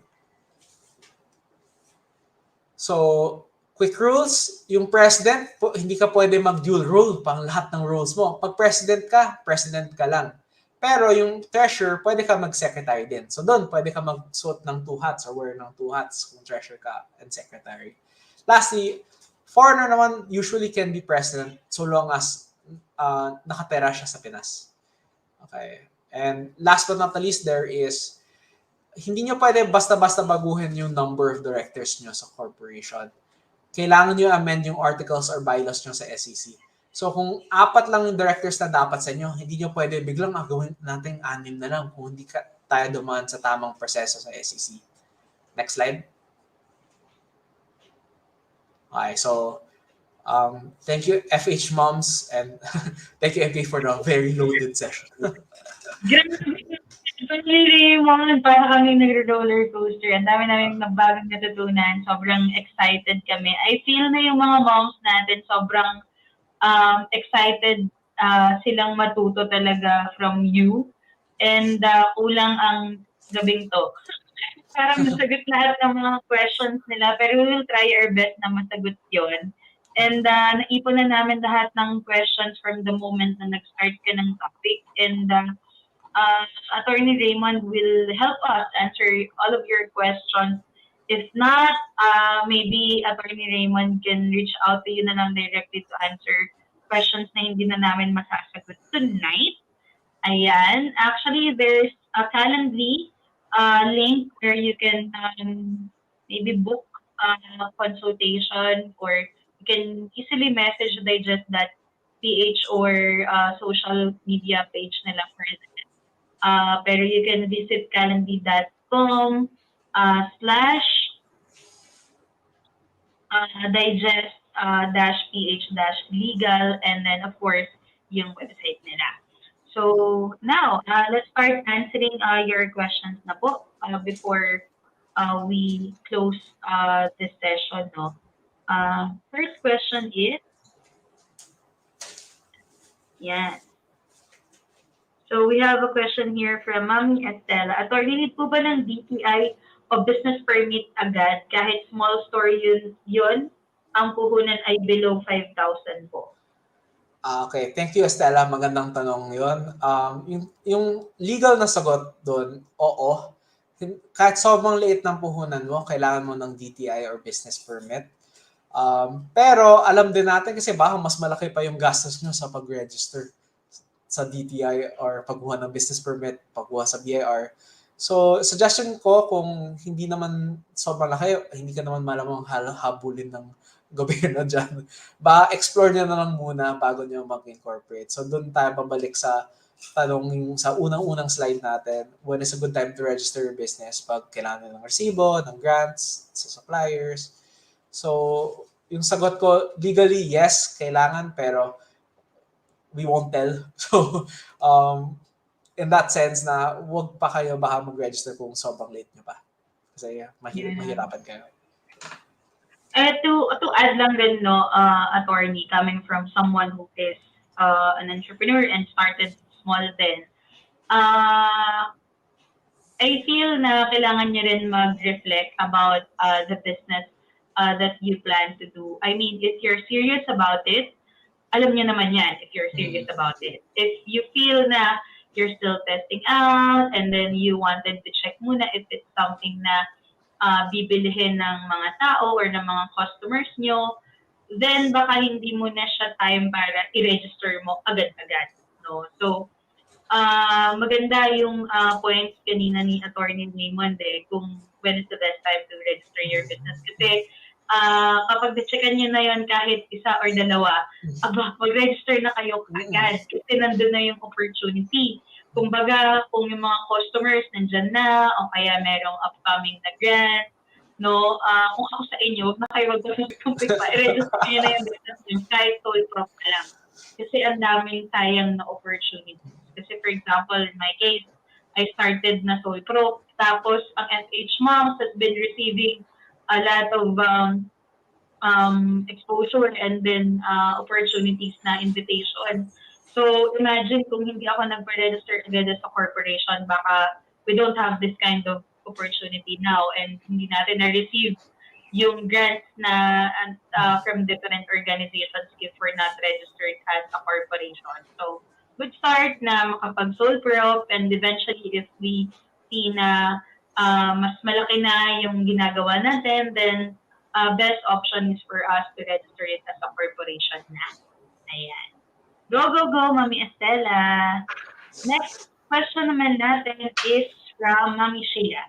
Attorney, I would like to ask if kailangan rin ba mag-register ng sa BIR kahit maliit lang na business kahit wala pang 100,000 ang income mo yearly? Thank you, Sheila. And also thank you, MK. Great point yung application niya. I mean, iba din kung galing sa personal experience, diba? Pero as to your question, Sheila, oo, kailangan pa din mag-register. Basta may income, kailangan mag-register. Basta yung exception lang doon kung empleyado kayo. Diba? Pero kung dahil nagtatayo kayo sa sariling negosyo, kailangan mag-register sa BIR. And actually, kung nag-register kayo sa SCC at hindi kayo mag-register sa COR right after, posible magka-penalties pa kayo. Especially kung may pumapasok na pera. Pero to be clear, kahit mag-register kayo sa BIR, kung 100,000 yung sinabi niyong income hindi pa aabot doon, wala kayong tax na babayaran. Okay? Wala. Yung first, especially kung sole proprietorship kayo. Kaya that's why sinabi ko kanina na malaking tipid na pag sole proprietorship ka, maliit ka. Yung first 250,000 nyo sa isang taon, exempt yon from tax pag sole proprietorship ka. So, yan yung so yung sagot dito, kailangan ka pa rin mag-register pero wala ka naman babayaran ng tax sa BIR. Pero I think at most yung babayaran nyo 500 pesos annual registration fee every year. At kailangan din mag-file ng tax returns at make sure na mag-file kayo ng tax returns dahil kahit wala kayong kita, 1K, 1,000 din penalty for each missed tax return. So masakit din yun. Nagbayad ako dati nung nag-impose din ako na sole proprietorship ko, yung sa first business ko. Laki ng binayaran ko, mga 15,000 dahil na-miss. Wala pa akong na-record na income, pero ang sakit na talaga nun. So, mag-register ka lang. So, siguro, attorney, dagdag ko lang, no? Kasi, ang taxation and then finance, ang isa sa mga struggle ng mga business owners and then mga startup founders, ganyan. Kasi na-experience ko siya personally. Pero ang makakapag-save po talaga sa inyo is to at least consult someone who's expert when it comes to, business registration, taxation, accounting, stuff like that. In my case, with FHMoms, I hired someone who would help me pagdating sa mga ganitong bagay at sobrang lifesaver din talaga. And if kaya nyo or at least afford nyo na, you can do the same. Or with FHMoms, sobrang dami po nating accounting and bookkeeping graduates. You can get someone from our community na rin, no, na makakatulong sa inyo kahit papano. So we have internships for this accountants and bookkeepers na kahit papano knowledgeable din talaga when it comes to Filipino taxation and then yung mga BIR ng mga, especially maraming rules, no, and updates from BIR. Might as well na palawakin na po natin ang ating resume. Of course, helpful yung tips ni attorney, pero best din talaga if updated tayo and we expand our network. Ayan. Next question from Miss Laura Bell naman. Kung nag-register po sa DTI ang business name tapos hindi po siya natuloy as in wala pong natayo na business after magpa-register sa DTI, ano po ang pwedeng mangyari, attorney? Good question. Great question, Florabel. So, yung maganda naman dito sa DTI, hindi pa naman entity na entity. Ikaw pa lang naman yon. So, yung validity ng DTI, 5 years lang naman yon. So, pwede nyo ipa-expire na lang. Antayin na lang. Tapos, pwede nyo din ipa-close. Gagawa lang kayo ng process. I-inform nyo lang yung DTI. Pero, wala naman maging issue doon. Mas maging issue kung nag-business permit kayo at BIR kayo at hindi kayo nag-file ng tax returns or may pumasok na pera, hindi kayo nagbigay ng resibo. Pero kung DTI lang yung nawala at wala pa kayo nga sa BIR or sa City Hall stage, safe na kayo. No problem. Yeah. Next, pag freelance po, need po bang mag-register? Magandang tanong din yan. Yes, kailangan pa din mag-register. Self-employed pa din tayo yung income natin doon. Depende kung anong klaseng profession kayo. Baka licensed or unlicensed kasi pang iba yon. Kung lawyer kayo, doctor, right? As compared na pang freelancer, na creative, diba walang lisensya naman talaga yon. Kasi iba yung sa City Hall, baka ipababayad kayo ng professional tax receipt kung licensed professional. Tapos I think occupational tax receipt kung unlicensed professional. So, general, mag-register kayo sa City Hall doon para babayaran nyo maliit na tax. Baka 1 or 2K lang yun. Or less pa. Less, I think, if I remember correctly. Tapos, kailangan nyo din mag-register sa BIR. So, magkakaroon kayo ng COR or Certificate of Registration, pang yung yellow na papel. Those, may electronic na din na ganun. And then, magbibigay din kayo sa resibo. So, pag freelance, kailangan pa din mag-register. Pero, syempre, i-recommend namin register kasi yan yung legal. Pero, tiyatanong din ako, parang mahirap din naman i-track kung freelancer ka, kung paano pumapasok yung pera. Pero syempre, I guess sa FHMoms, gusto natin mas legal tayo. Alright. Ayan. So, lalong dumadami ang mga questions. Gusto ng mga momshies itong bagong learnings natin. Ano? And we have another question from Mami Clarissa naman. Any insights po about sa one-person corporation? May difference po ba siya sa traditional na corporation? Magandang tanong yan. Okay. Actually, I was wondering if people were even interested in that. Perfect question yung one-person corporation. So, bagong-bagong corporate structure to under the 2019 Revised Corporation Code. So, as the name suggests, pag one-person corporation, isa lang yung stockholder. So, pang hybrid to ng sole proprietorship and corporation. Yung reason bakit hindi ko na-recommend yun is hindi madali kasi mag-transform, hindi automatic yung pag-transform ng one-person corporation. Isipin mo, dagdag ng isang tao pang maging regular corporation ka. So, hindi yan yung paraan. Magpa-file ka pa sa SEC ng transformation. Kasi pag registered ka as one-person corporation or OPC, tawag sa'yo FHMoms OPC.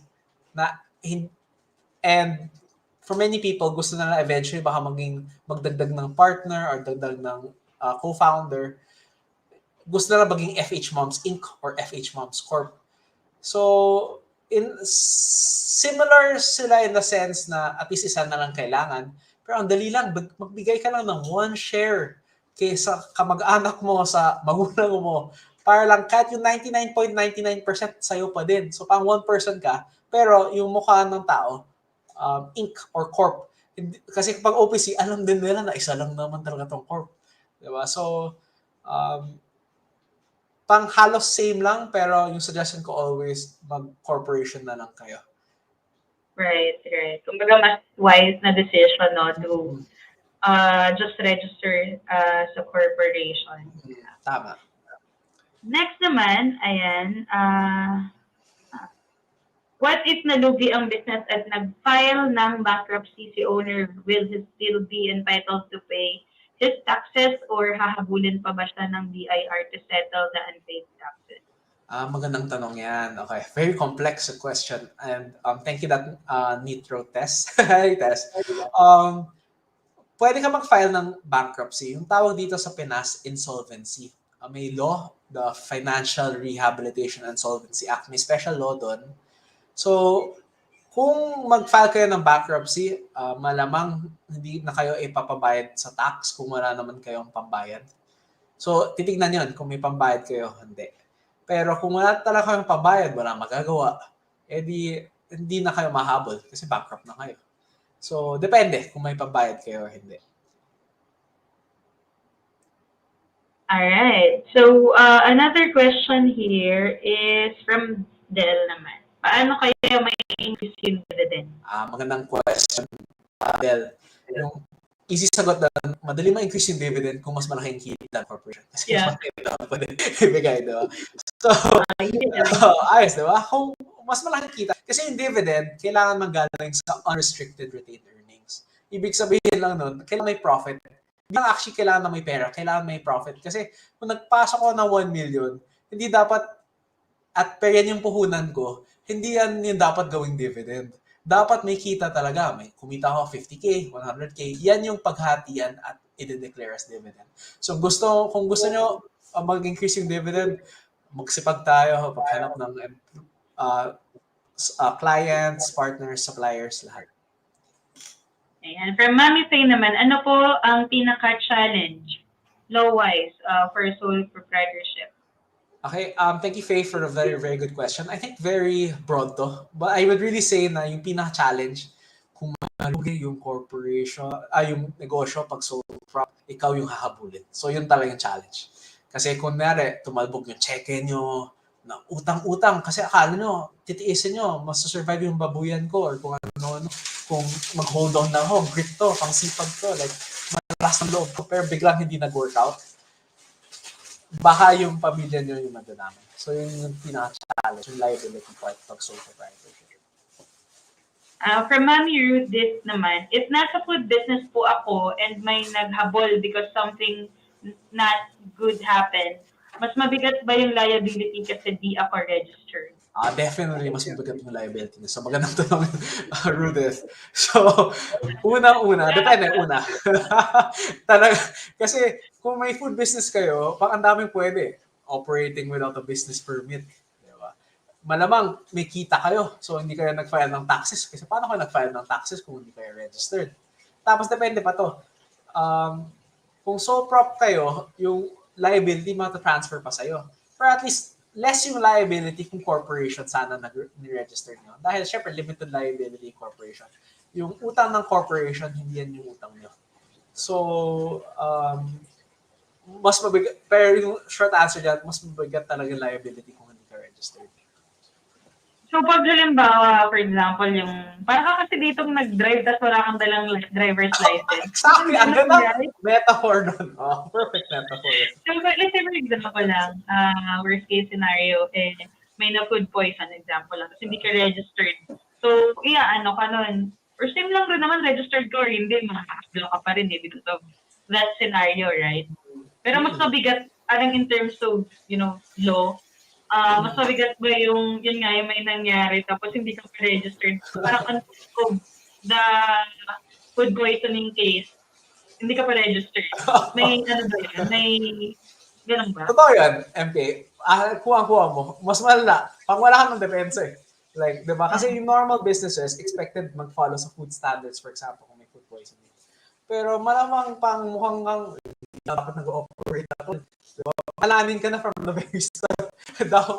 So, hindi talaga, ang mabigat talaga kung registered. Yeah. Ayan, sa mga nasa food business and everyone thinking to start a business, ayan. Hindi naman sa tinatakot kayo, but it's important na lagi tayong nasa safe side. Ayan. Attorney, question po. Once makag-register na sa BPI, need ba talaga na mag-register na din sa BIR? Nag-start pa lang po sa business, actually online business lang siya. Sa bahay lang din, no physical store. So, yung sagot ng BIR dyan, whether online or offline, walang diferensya. Pero, syempre pang pag-BIR, baka tuloy-tuloy na. I think, una, suggest ko if you can, register na. Pero kung wala ka pa namang kita, pero malamang kung nagbebenta ka online, may kita ka na eh. So, baka may tax liability ka. Pero kung kaya mo, I would still suggest na mag-register ka muna sa BIR. Because as said earlier naman, Joyce, yung first 250K mo naman, exempt. At actually, sa totoo, I'm sure with the help of our FHMoms partner accountants and bookkeepers, pwede talaga na baka ma-minimize yung tax natin. Magaling yung mga bookkeepers and accountants dyan. So, magtiwala ka dyan. So, ayan. So, marami ang mabibitin sa session na ito. Patawad po, mga manchis. Alam ko, ang dami niyo mga katanungan pero we have very limited time. Ayan. Let's answer siguro to at least 3 more questions. Ayan. No problem. So, yung 5% na question yan, tama ba? Yeah, nakita ko bago lang yun eh. Pero itong yung hindi pa natin masyadong nasasagot. Kasi others, medyo same na rin dun sa ibang question eh. So, pili tayo dito, no? Mga hindi pa masyado. Ito, sige. I think this is a good question. I'm also a financial advisor. At ko po na difference ng professional sa occupational tax receipt from Binangonan Municipal po kasi occupation lang po binigay sa akin instead na professional, unlike sa Manila, professional na na-issue nila. Yung mga BIR questions ba, attorney, covered mo ka ba to or it's best if, Wais U would invite someone who can answer? I don't know. This one's an easy one naman. But I would suggest naman baka sa future, Wais U would also like kasi baka interesting topic naman yan. Pero dyan, yung professional, normally licensed yan. And I believe financial advisors pang may insurance commission license nyo. Hindi yung sobrang kabisado yung list Pero alam ko, malamang dapat professional license kayo, hindi occupational yung binigay. Pero hindi naman yan big deal. So, honestly, kung professional or occupational yung ibigay sa inyo. Mas important, kasi sa LGU lang yan, sa local government yun. Yung dapat maayos yung resibo sa BIR. Ayan. And, sige, 2 more. So, another tax question. Okay. Baka medyo complex na to, pero let's kapag plan mag-register, ano po ang registration ng tax? No? Then another question was asked earlier. Ito, Ma'am Lily, which is very similar. Kung sole pro ba daw papasok yun if it's, financing na work? Magandang tanong yan. The honest route, the answer there is dependent talaga yun eh. Yung sole proprietorship, pang legit na business kayo, nangyari lang na is isa lang yung owner. Pero freelancer pang wala lang hard and fast legal definition na sa freelancer sa todo. Hindi yan really term sa batas natin. Pero posible na depende sa freelance industry nyo, yung ibang freelancers, certificate of registration lang sila. Hindi sila dumadaan sa Department of Trade and Industry or DTI. So, at iba ko hindi nga na business permit. So, iba yon freelancer, usually baka COR or Certificate of Registration BR lang. While yung sa sole proprietorship, kompleto yan. DTI, business permit, Certificate of Registration. So, hindi necessary na freelancer ka na sole proprietor ka. Oh no, mga mamshies. Ayan, may mga nagko-comment dito. Pwede naman daw hanggang 12 midnight.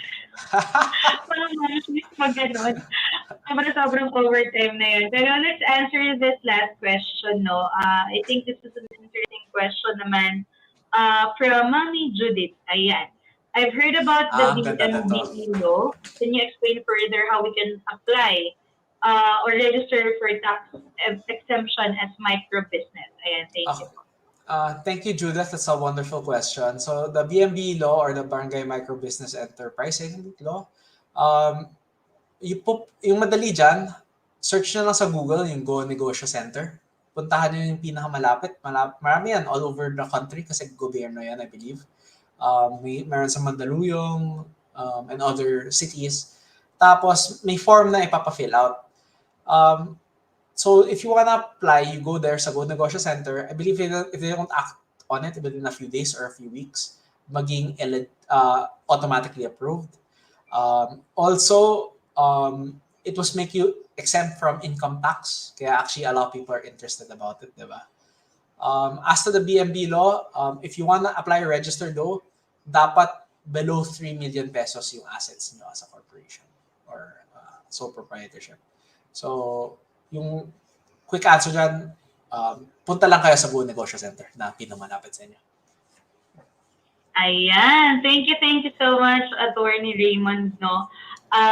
Alam ko marami pang gustong itanong yung mga momshies natin. Maybe pwede ka namin ulit i-invite. Ayan, sukin na si Attorney Raymond. FHMoms. Ayan, sobrang interesting ng mga naging questions and of course, sobrang informative ng lahat ng answers ni Attorney, no? And we wanted rin siguro to ask you one last message for our moms. Maybe you can share reminders or few tips pa sa ating mga momshies na nanonood ngayon. Thank you, FHMoms. Wonderful session. Super enjoyed this. I really enjoyed the questions. Actually, naisip ko akong maging complex yung questions, pero complex actually yung questions. So I'm very glad na you guys enjoyed the discussion.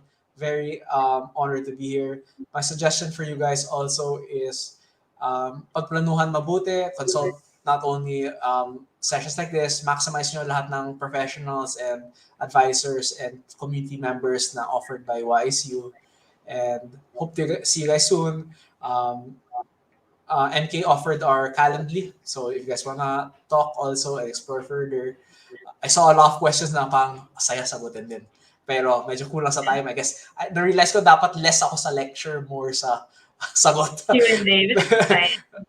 But I really enjoyed the questions. I appreciate well thought out and I wish you guys the best in your entrepreneurial journey. Super exciting yan. Kayang-kaya nyo yan. Just rely on each other. Learn from other people's mistakes kasi mas mahal yung mistakes nyo. So, ayusin nyo yung tax liability nyo, yung registration, better on the safe side always. Attorney Raymond, maybe you can share naman about digest.ph. We've been talking about all the legalities and all that, but we forgot to share about your company naman, digest.ph. Just a side note lang din, no, mga momshies. Classmate kami ni Attorney Raymond sa Dado Incubator na program, no, kung saan dinala ko ang FHMoms and si Attorney naman, digest.ph. So yeah, Attorney Raymond, maybe you can share how does digest.ph work and paano ito makakatulong sa mga aspiring business owners natin ng mga momshies as well as sa personal, family, and business and work-related nilang legal needs. Go ahead. Okay, thank you, MK, for giving the opportunity to share. So, digest.ph, website pa yan. We are a startup along with MK, with FHMoms, where you can find legal services for companies. Yan talaga yung purpose ng business namin. Tulungan yung mga entrepreneurs mag-incorporate ng business, gumawa ng kontrata, diba, register ng trademark, lahat, kompleto. So yan yung goal talaga ng Digest, na pwede kayo maghanap ng lawyers online, magbayad online, mag-chat with them online. So in general, lahat yan. May legal services doon, may menu kami, may contracts. So yun, kahit yung menu, pang sinashare na namin magkano. Kunyari kung mag-book kayo ng consultation, diba? So may general services, may business services. So may plans din kami for incorporation, for corporate secretary work, kompleto. So we want to be the one-stop shop for entrepreneurs here in the Philippines. So maliban din, may mga, yung pinapakita ng MK, may mga ibang tools pa kami, may mga kontrata pa kami kung gusto nyo mag-download ng affidavit of loss. Dahil nawalan yung ID nyo. So, taxation questions nila, no? Mga... yan, oo. May mga tools din kami. So yan yung mga mismo taxation cases, yung BIR rulings, yung lahat yan, kompleto. So, para sa mga lawyers to, or sa gusto, okay. Pero, so, makakatulong siya sa mga nagde-take ng law, and at the same time, yung mga interested to know more about, our laws, right? Tama. Nice. Kunyari, yung corporation code, andyan. So, gusto nyo alamin yung batas doon. Andyan din. And yun, kung gusto na, founders agreement, may freelancer contact kami. Oo. Right? Yun, di ba? Fill out niya lang. Maybe you're wondering paano kayo makakapag-provide ng freelancer contract or agreement for your international client. So this is how you can do it sa digest.ph. So i-enter nyo lang yung name and then the address and then that's it. And then ina-download din siya, right? Tama. Word and PDF. Galing! Congratulations to Attorney Raymond and thank you for creating digest.ph para sa mga kababayan natin. Okay. Thank you, MK. Very honored. Appreciate this opportunity. Just reach out to us on LinkedIn, Facebook, or digest.ph. And thank you so much, Attorney. Good night na. Thank you, guys. Have a great day. Thanks, MK. Thank you. Ayan mga momshies, grabe. Sobrang laking pasasalamat ko kay Attorney Raymond, no? For doing this, not this hour. Alam ko, sobrang busy niya rin. Pero kayo din, maraming salamat sa pagtutok nyo. And sana supportahan natin si Attorney Raymond at ang digest.ph. You can book a consultation with their pool of lawyers. So, sana sa kanila kayo kumuha rin ng mga corporate lawyer niya in the future. Maybe you can reach out to attorney directly din mismo para makahingi kayo ng mga legal help, no, na needed nyo. So, balik na tayo mga momshies sa ating game as well as announcement. Sana wag po muna kayong makatulog. Kasi tuloy-tuloy na to, okay? So, we're done naman na. So, comment down. Ayan, this is the last game na. Comment down the price naman for this items na nakikita nyo ngayon. So, tatlo siya. So, estimate nyo kung magkano to, tatlo, no, na fab ko. Mas mahirap yata kasi from the first game kanina, isa lang na ngayon, ito naman tatlo. Okay, sige. Kaya niyo yan mga momshies. Magbibigay na ako ng clue, okay? At yung pinakamalapit na, gabi na, alam ko masakit na sa ulo to. Ayan. Alrighty. Aabot to. Okay, bigay na ako ng clue. Itong tatlong fabcon na to, aabot din to ng mga halagang 700 pesos. Okay, so hula na lang kayo, no? Ng number between 700 to 800 pesos. Okay, so kahit hindi nyo na isama yung butal, okay lang. Makuha nyo lang at matumbok nyo lang yung kailangan kong number. Sobrang nakakatuwa si Attorney Raymond, no? Kasi talagang pinasimple niya yung mga concept. Pero kahit ako rin mismo, sobrang dami kong natutunan. Imagine, ang tagal ko na rin nakikinig sa iba't ibang mga lawyers, iba't ibang mga experts when it comes to legal and business registration pagdating sa business, no? Pero, okay, si Attorney Raymond talaga pinaka-favorite. Kaya sobrang happy ako na nagustuhan niyo din ang talk niya, no? Kasi importante sa akin na lahat tayo maging knowledgeable when it comes to legal and business registration. Kahit yung pinaka-basic lang, yung talagang kailangan lang natin for our businesses para hindi rin tayo magkaroon ng problem. Kumbaga, lahat dumaan sa legal, right? So, I think we already have a winner. We already have 5 na winners na kailangan natin. Okay? So, unang-una na dyan, si Mami Clarissa Jersey Eduarte Isabelo, napakahaba ng pangalan. Congratulations, Mami, nanalo ka ng short course. Mami Judy Ann Isprenga El Prima, ayan. And then, si Mami Rohani Roxanne naman, wala ng butan, pero winner ko din. Si Mami Ira Ramos Estopase, ayan. And last but not the least, we have Mami Jack Angeles. Congratulations mga momshies, and thank you so much for joining our last na game.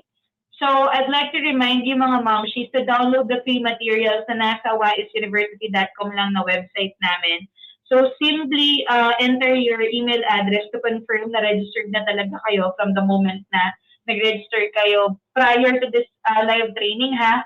And then ganito na nyo siya madadownload or makikita. Naka-zip file siya. And then you can use na the material. So you can print it para mas ma-feel nyo rin na meron kayong actual na kopya nitong mga katulad dito ng business model canvas. And Attorney Raymond knows then how business model canvas works kasi inaral din namin to. So sinishare ko to sa inyo ngayon kasi napaka-importante nito sa mga business owners. So basically, itong business model canvas na to, blanco to, kapag na-receive niya yung copy nyo, pwede nyo i-print and then isulat nyo kung ano yung sagot per section. For example, the key partners. Sino-sino yung gusto nyo maka-partner for your business? Is it the government? Is it your community? I don't know kung sino. The key activities, yung mga resources, no, kung saan manggagaling yung ganito-ganyan nyo para makapagsimula kayo ng business, ano yung unique sa inyong business, at kung ano-ano pa, including the revenue streams, yung business model na pinag-usapan natin kanina. So, itong business model canvas na to, the idea is mabuo nyo yung business idea nyo or yung plans nyo, no, for your business at makita nyo sa isang tinginan lang. Kumbaga, mas magiging malinaw sa inyo yung direction because of the business model canvas. Nauna pa lang na-identify nyo na. Unlike kapag nag-start kayo ng business tapos hindi nyo sure kung ano yung mga kailangan nyo gawin, to the same time, kailangan nyo identify, right? So that's the business model canvas. You can also search about business model canvas on Facebook, so Google as well as YouTube para mas maintindihan nyo how it works. This is our instructions naman na on how you can take the 10-item quiz. So to complete your Wais U journey, no, after the training, next is the 10-item quiz. Punta lang sa waisuniversity.com. I-take lang din yung assessment na option or yung take the exam na button dun sa homepage. And then enter ulit kayo ng email address. And then ayan, meron tayong 10 items, no, na meron lang naman like 3 question, 1 question na 3 choices. So, madaling-madali lang siya, hindi naman kayo para pahirapan namin masyado. Again, congratulations mga momshies. You are now a certified Wais U mompreneur. So, this is how the certificate looks like once na na-receive niyo siya sa inyong mga email, no? So, it's signed by me. You can also join, you should join our exclusive community. This is our alumni group kung saan mamimit nyo yung mga classmates nyo dito sa live natin. And then dito rin namin i-announce kung paano yung kayo makaka-join sa ating giveaway para din sa practicum kit, yung 5,000 worth. So sa batch 1, batch 2, and batch 3, i-announce po namin yan, no, yung mga winners natin. Pakiabangan lang dahil may konting delay lang. Laki kasi ng project na to and ang dami namin ipapamigay. So with the logistics, pinaplansya pa namin siya. So, with all the announcements, the materials, yung mga mentors natin, mga free na webinars pa na gagawin natin and all that, sa exclusive community na po tayo magkita-kita. Okay? So, join lang kayo sa Team Wais na group. And then, meron po kaming isa-send na code sa inyong email address para yun po ang i-enter nyo at mapapasok po namin kayo sa group. So again, thank you mga momshies. No, I want you to comment down naman before we end your key takeaways. So pipili po kami ng 2 winners. Ayan, para sa mga nagsipag matapos ang training na to at naganda puyat na. comment down your key takeaways or yung mga natutunan nyo dito sa ating Wais University Entrepreneurship Training Program, no? Kung meron kayong natutunan sa part 1, 2, or 3, or nakuha kayo ng inspiration from Coach Wanda, i-comment nyo lang yan at pipili kami ng 2 lucky winners ng FHMoms Mastery course, no? So, pili kayo kahit alin doon from general virtual assistance, accounting and bookkeeping, social media marketing, e-commerce, pili lang kayo doon. And yun, announce namin siya by tomorrow. Okay? As yung winners naman natin ng 100 kits, no, ng Unilever products, i-announce na po namin yan sa Team Wais group na. Ang mga winners po natin sa mga games na ginawa natin kanina, i-announce din po sa Team Wais na group as well as FHMoms. Ibibigay po namin yung instructions on how you can claim it. Most probably kami po ay magpapafill out ng form or maaari rin po namin kayo sa inyo pong Facebook account. Kaya i-check na lang din po natin ang FHMoms Facebook or page. Facebook group or page. Ayan. So, pipili rin po pala kami ng 2 winners naman ng soap making kit, no? So, simple lamang po. Kung na-receive nyo naman po ang inyong certificate, no? At hopefully nakapag-picture kayo kanina habang kayo ay nag-result or maybe screenshot ng live session natin kanina. I-publicly post nyo lang po sa inyong mga wall or sa inyong Facebook account. Itag nyo po ang Filipino Home-Based Moms, ang Surf. Gumamit po ng hashtag na Team Wais, no? Para makita po namin ang inyong feedback or ang inyong story or experience mula po dito sa ating entrepreneurship training program. So, i-announce rin po namin ang winner at pipiliin rin po namin yan sa mga public post niya na entries.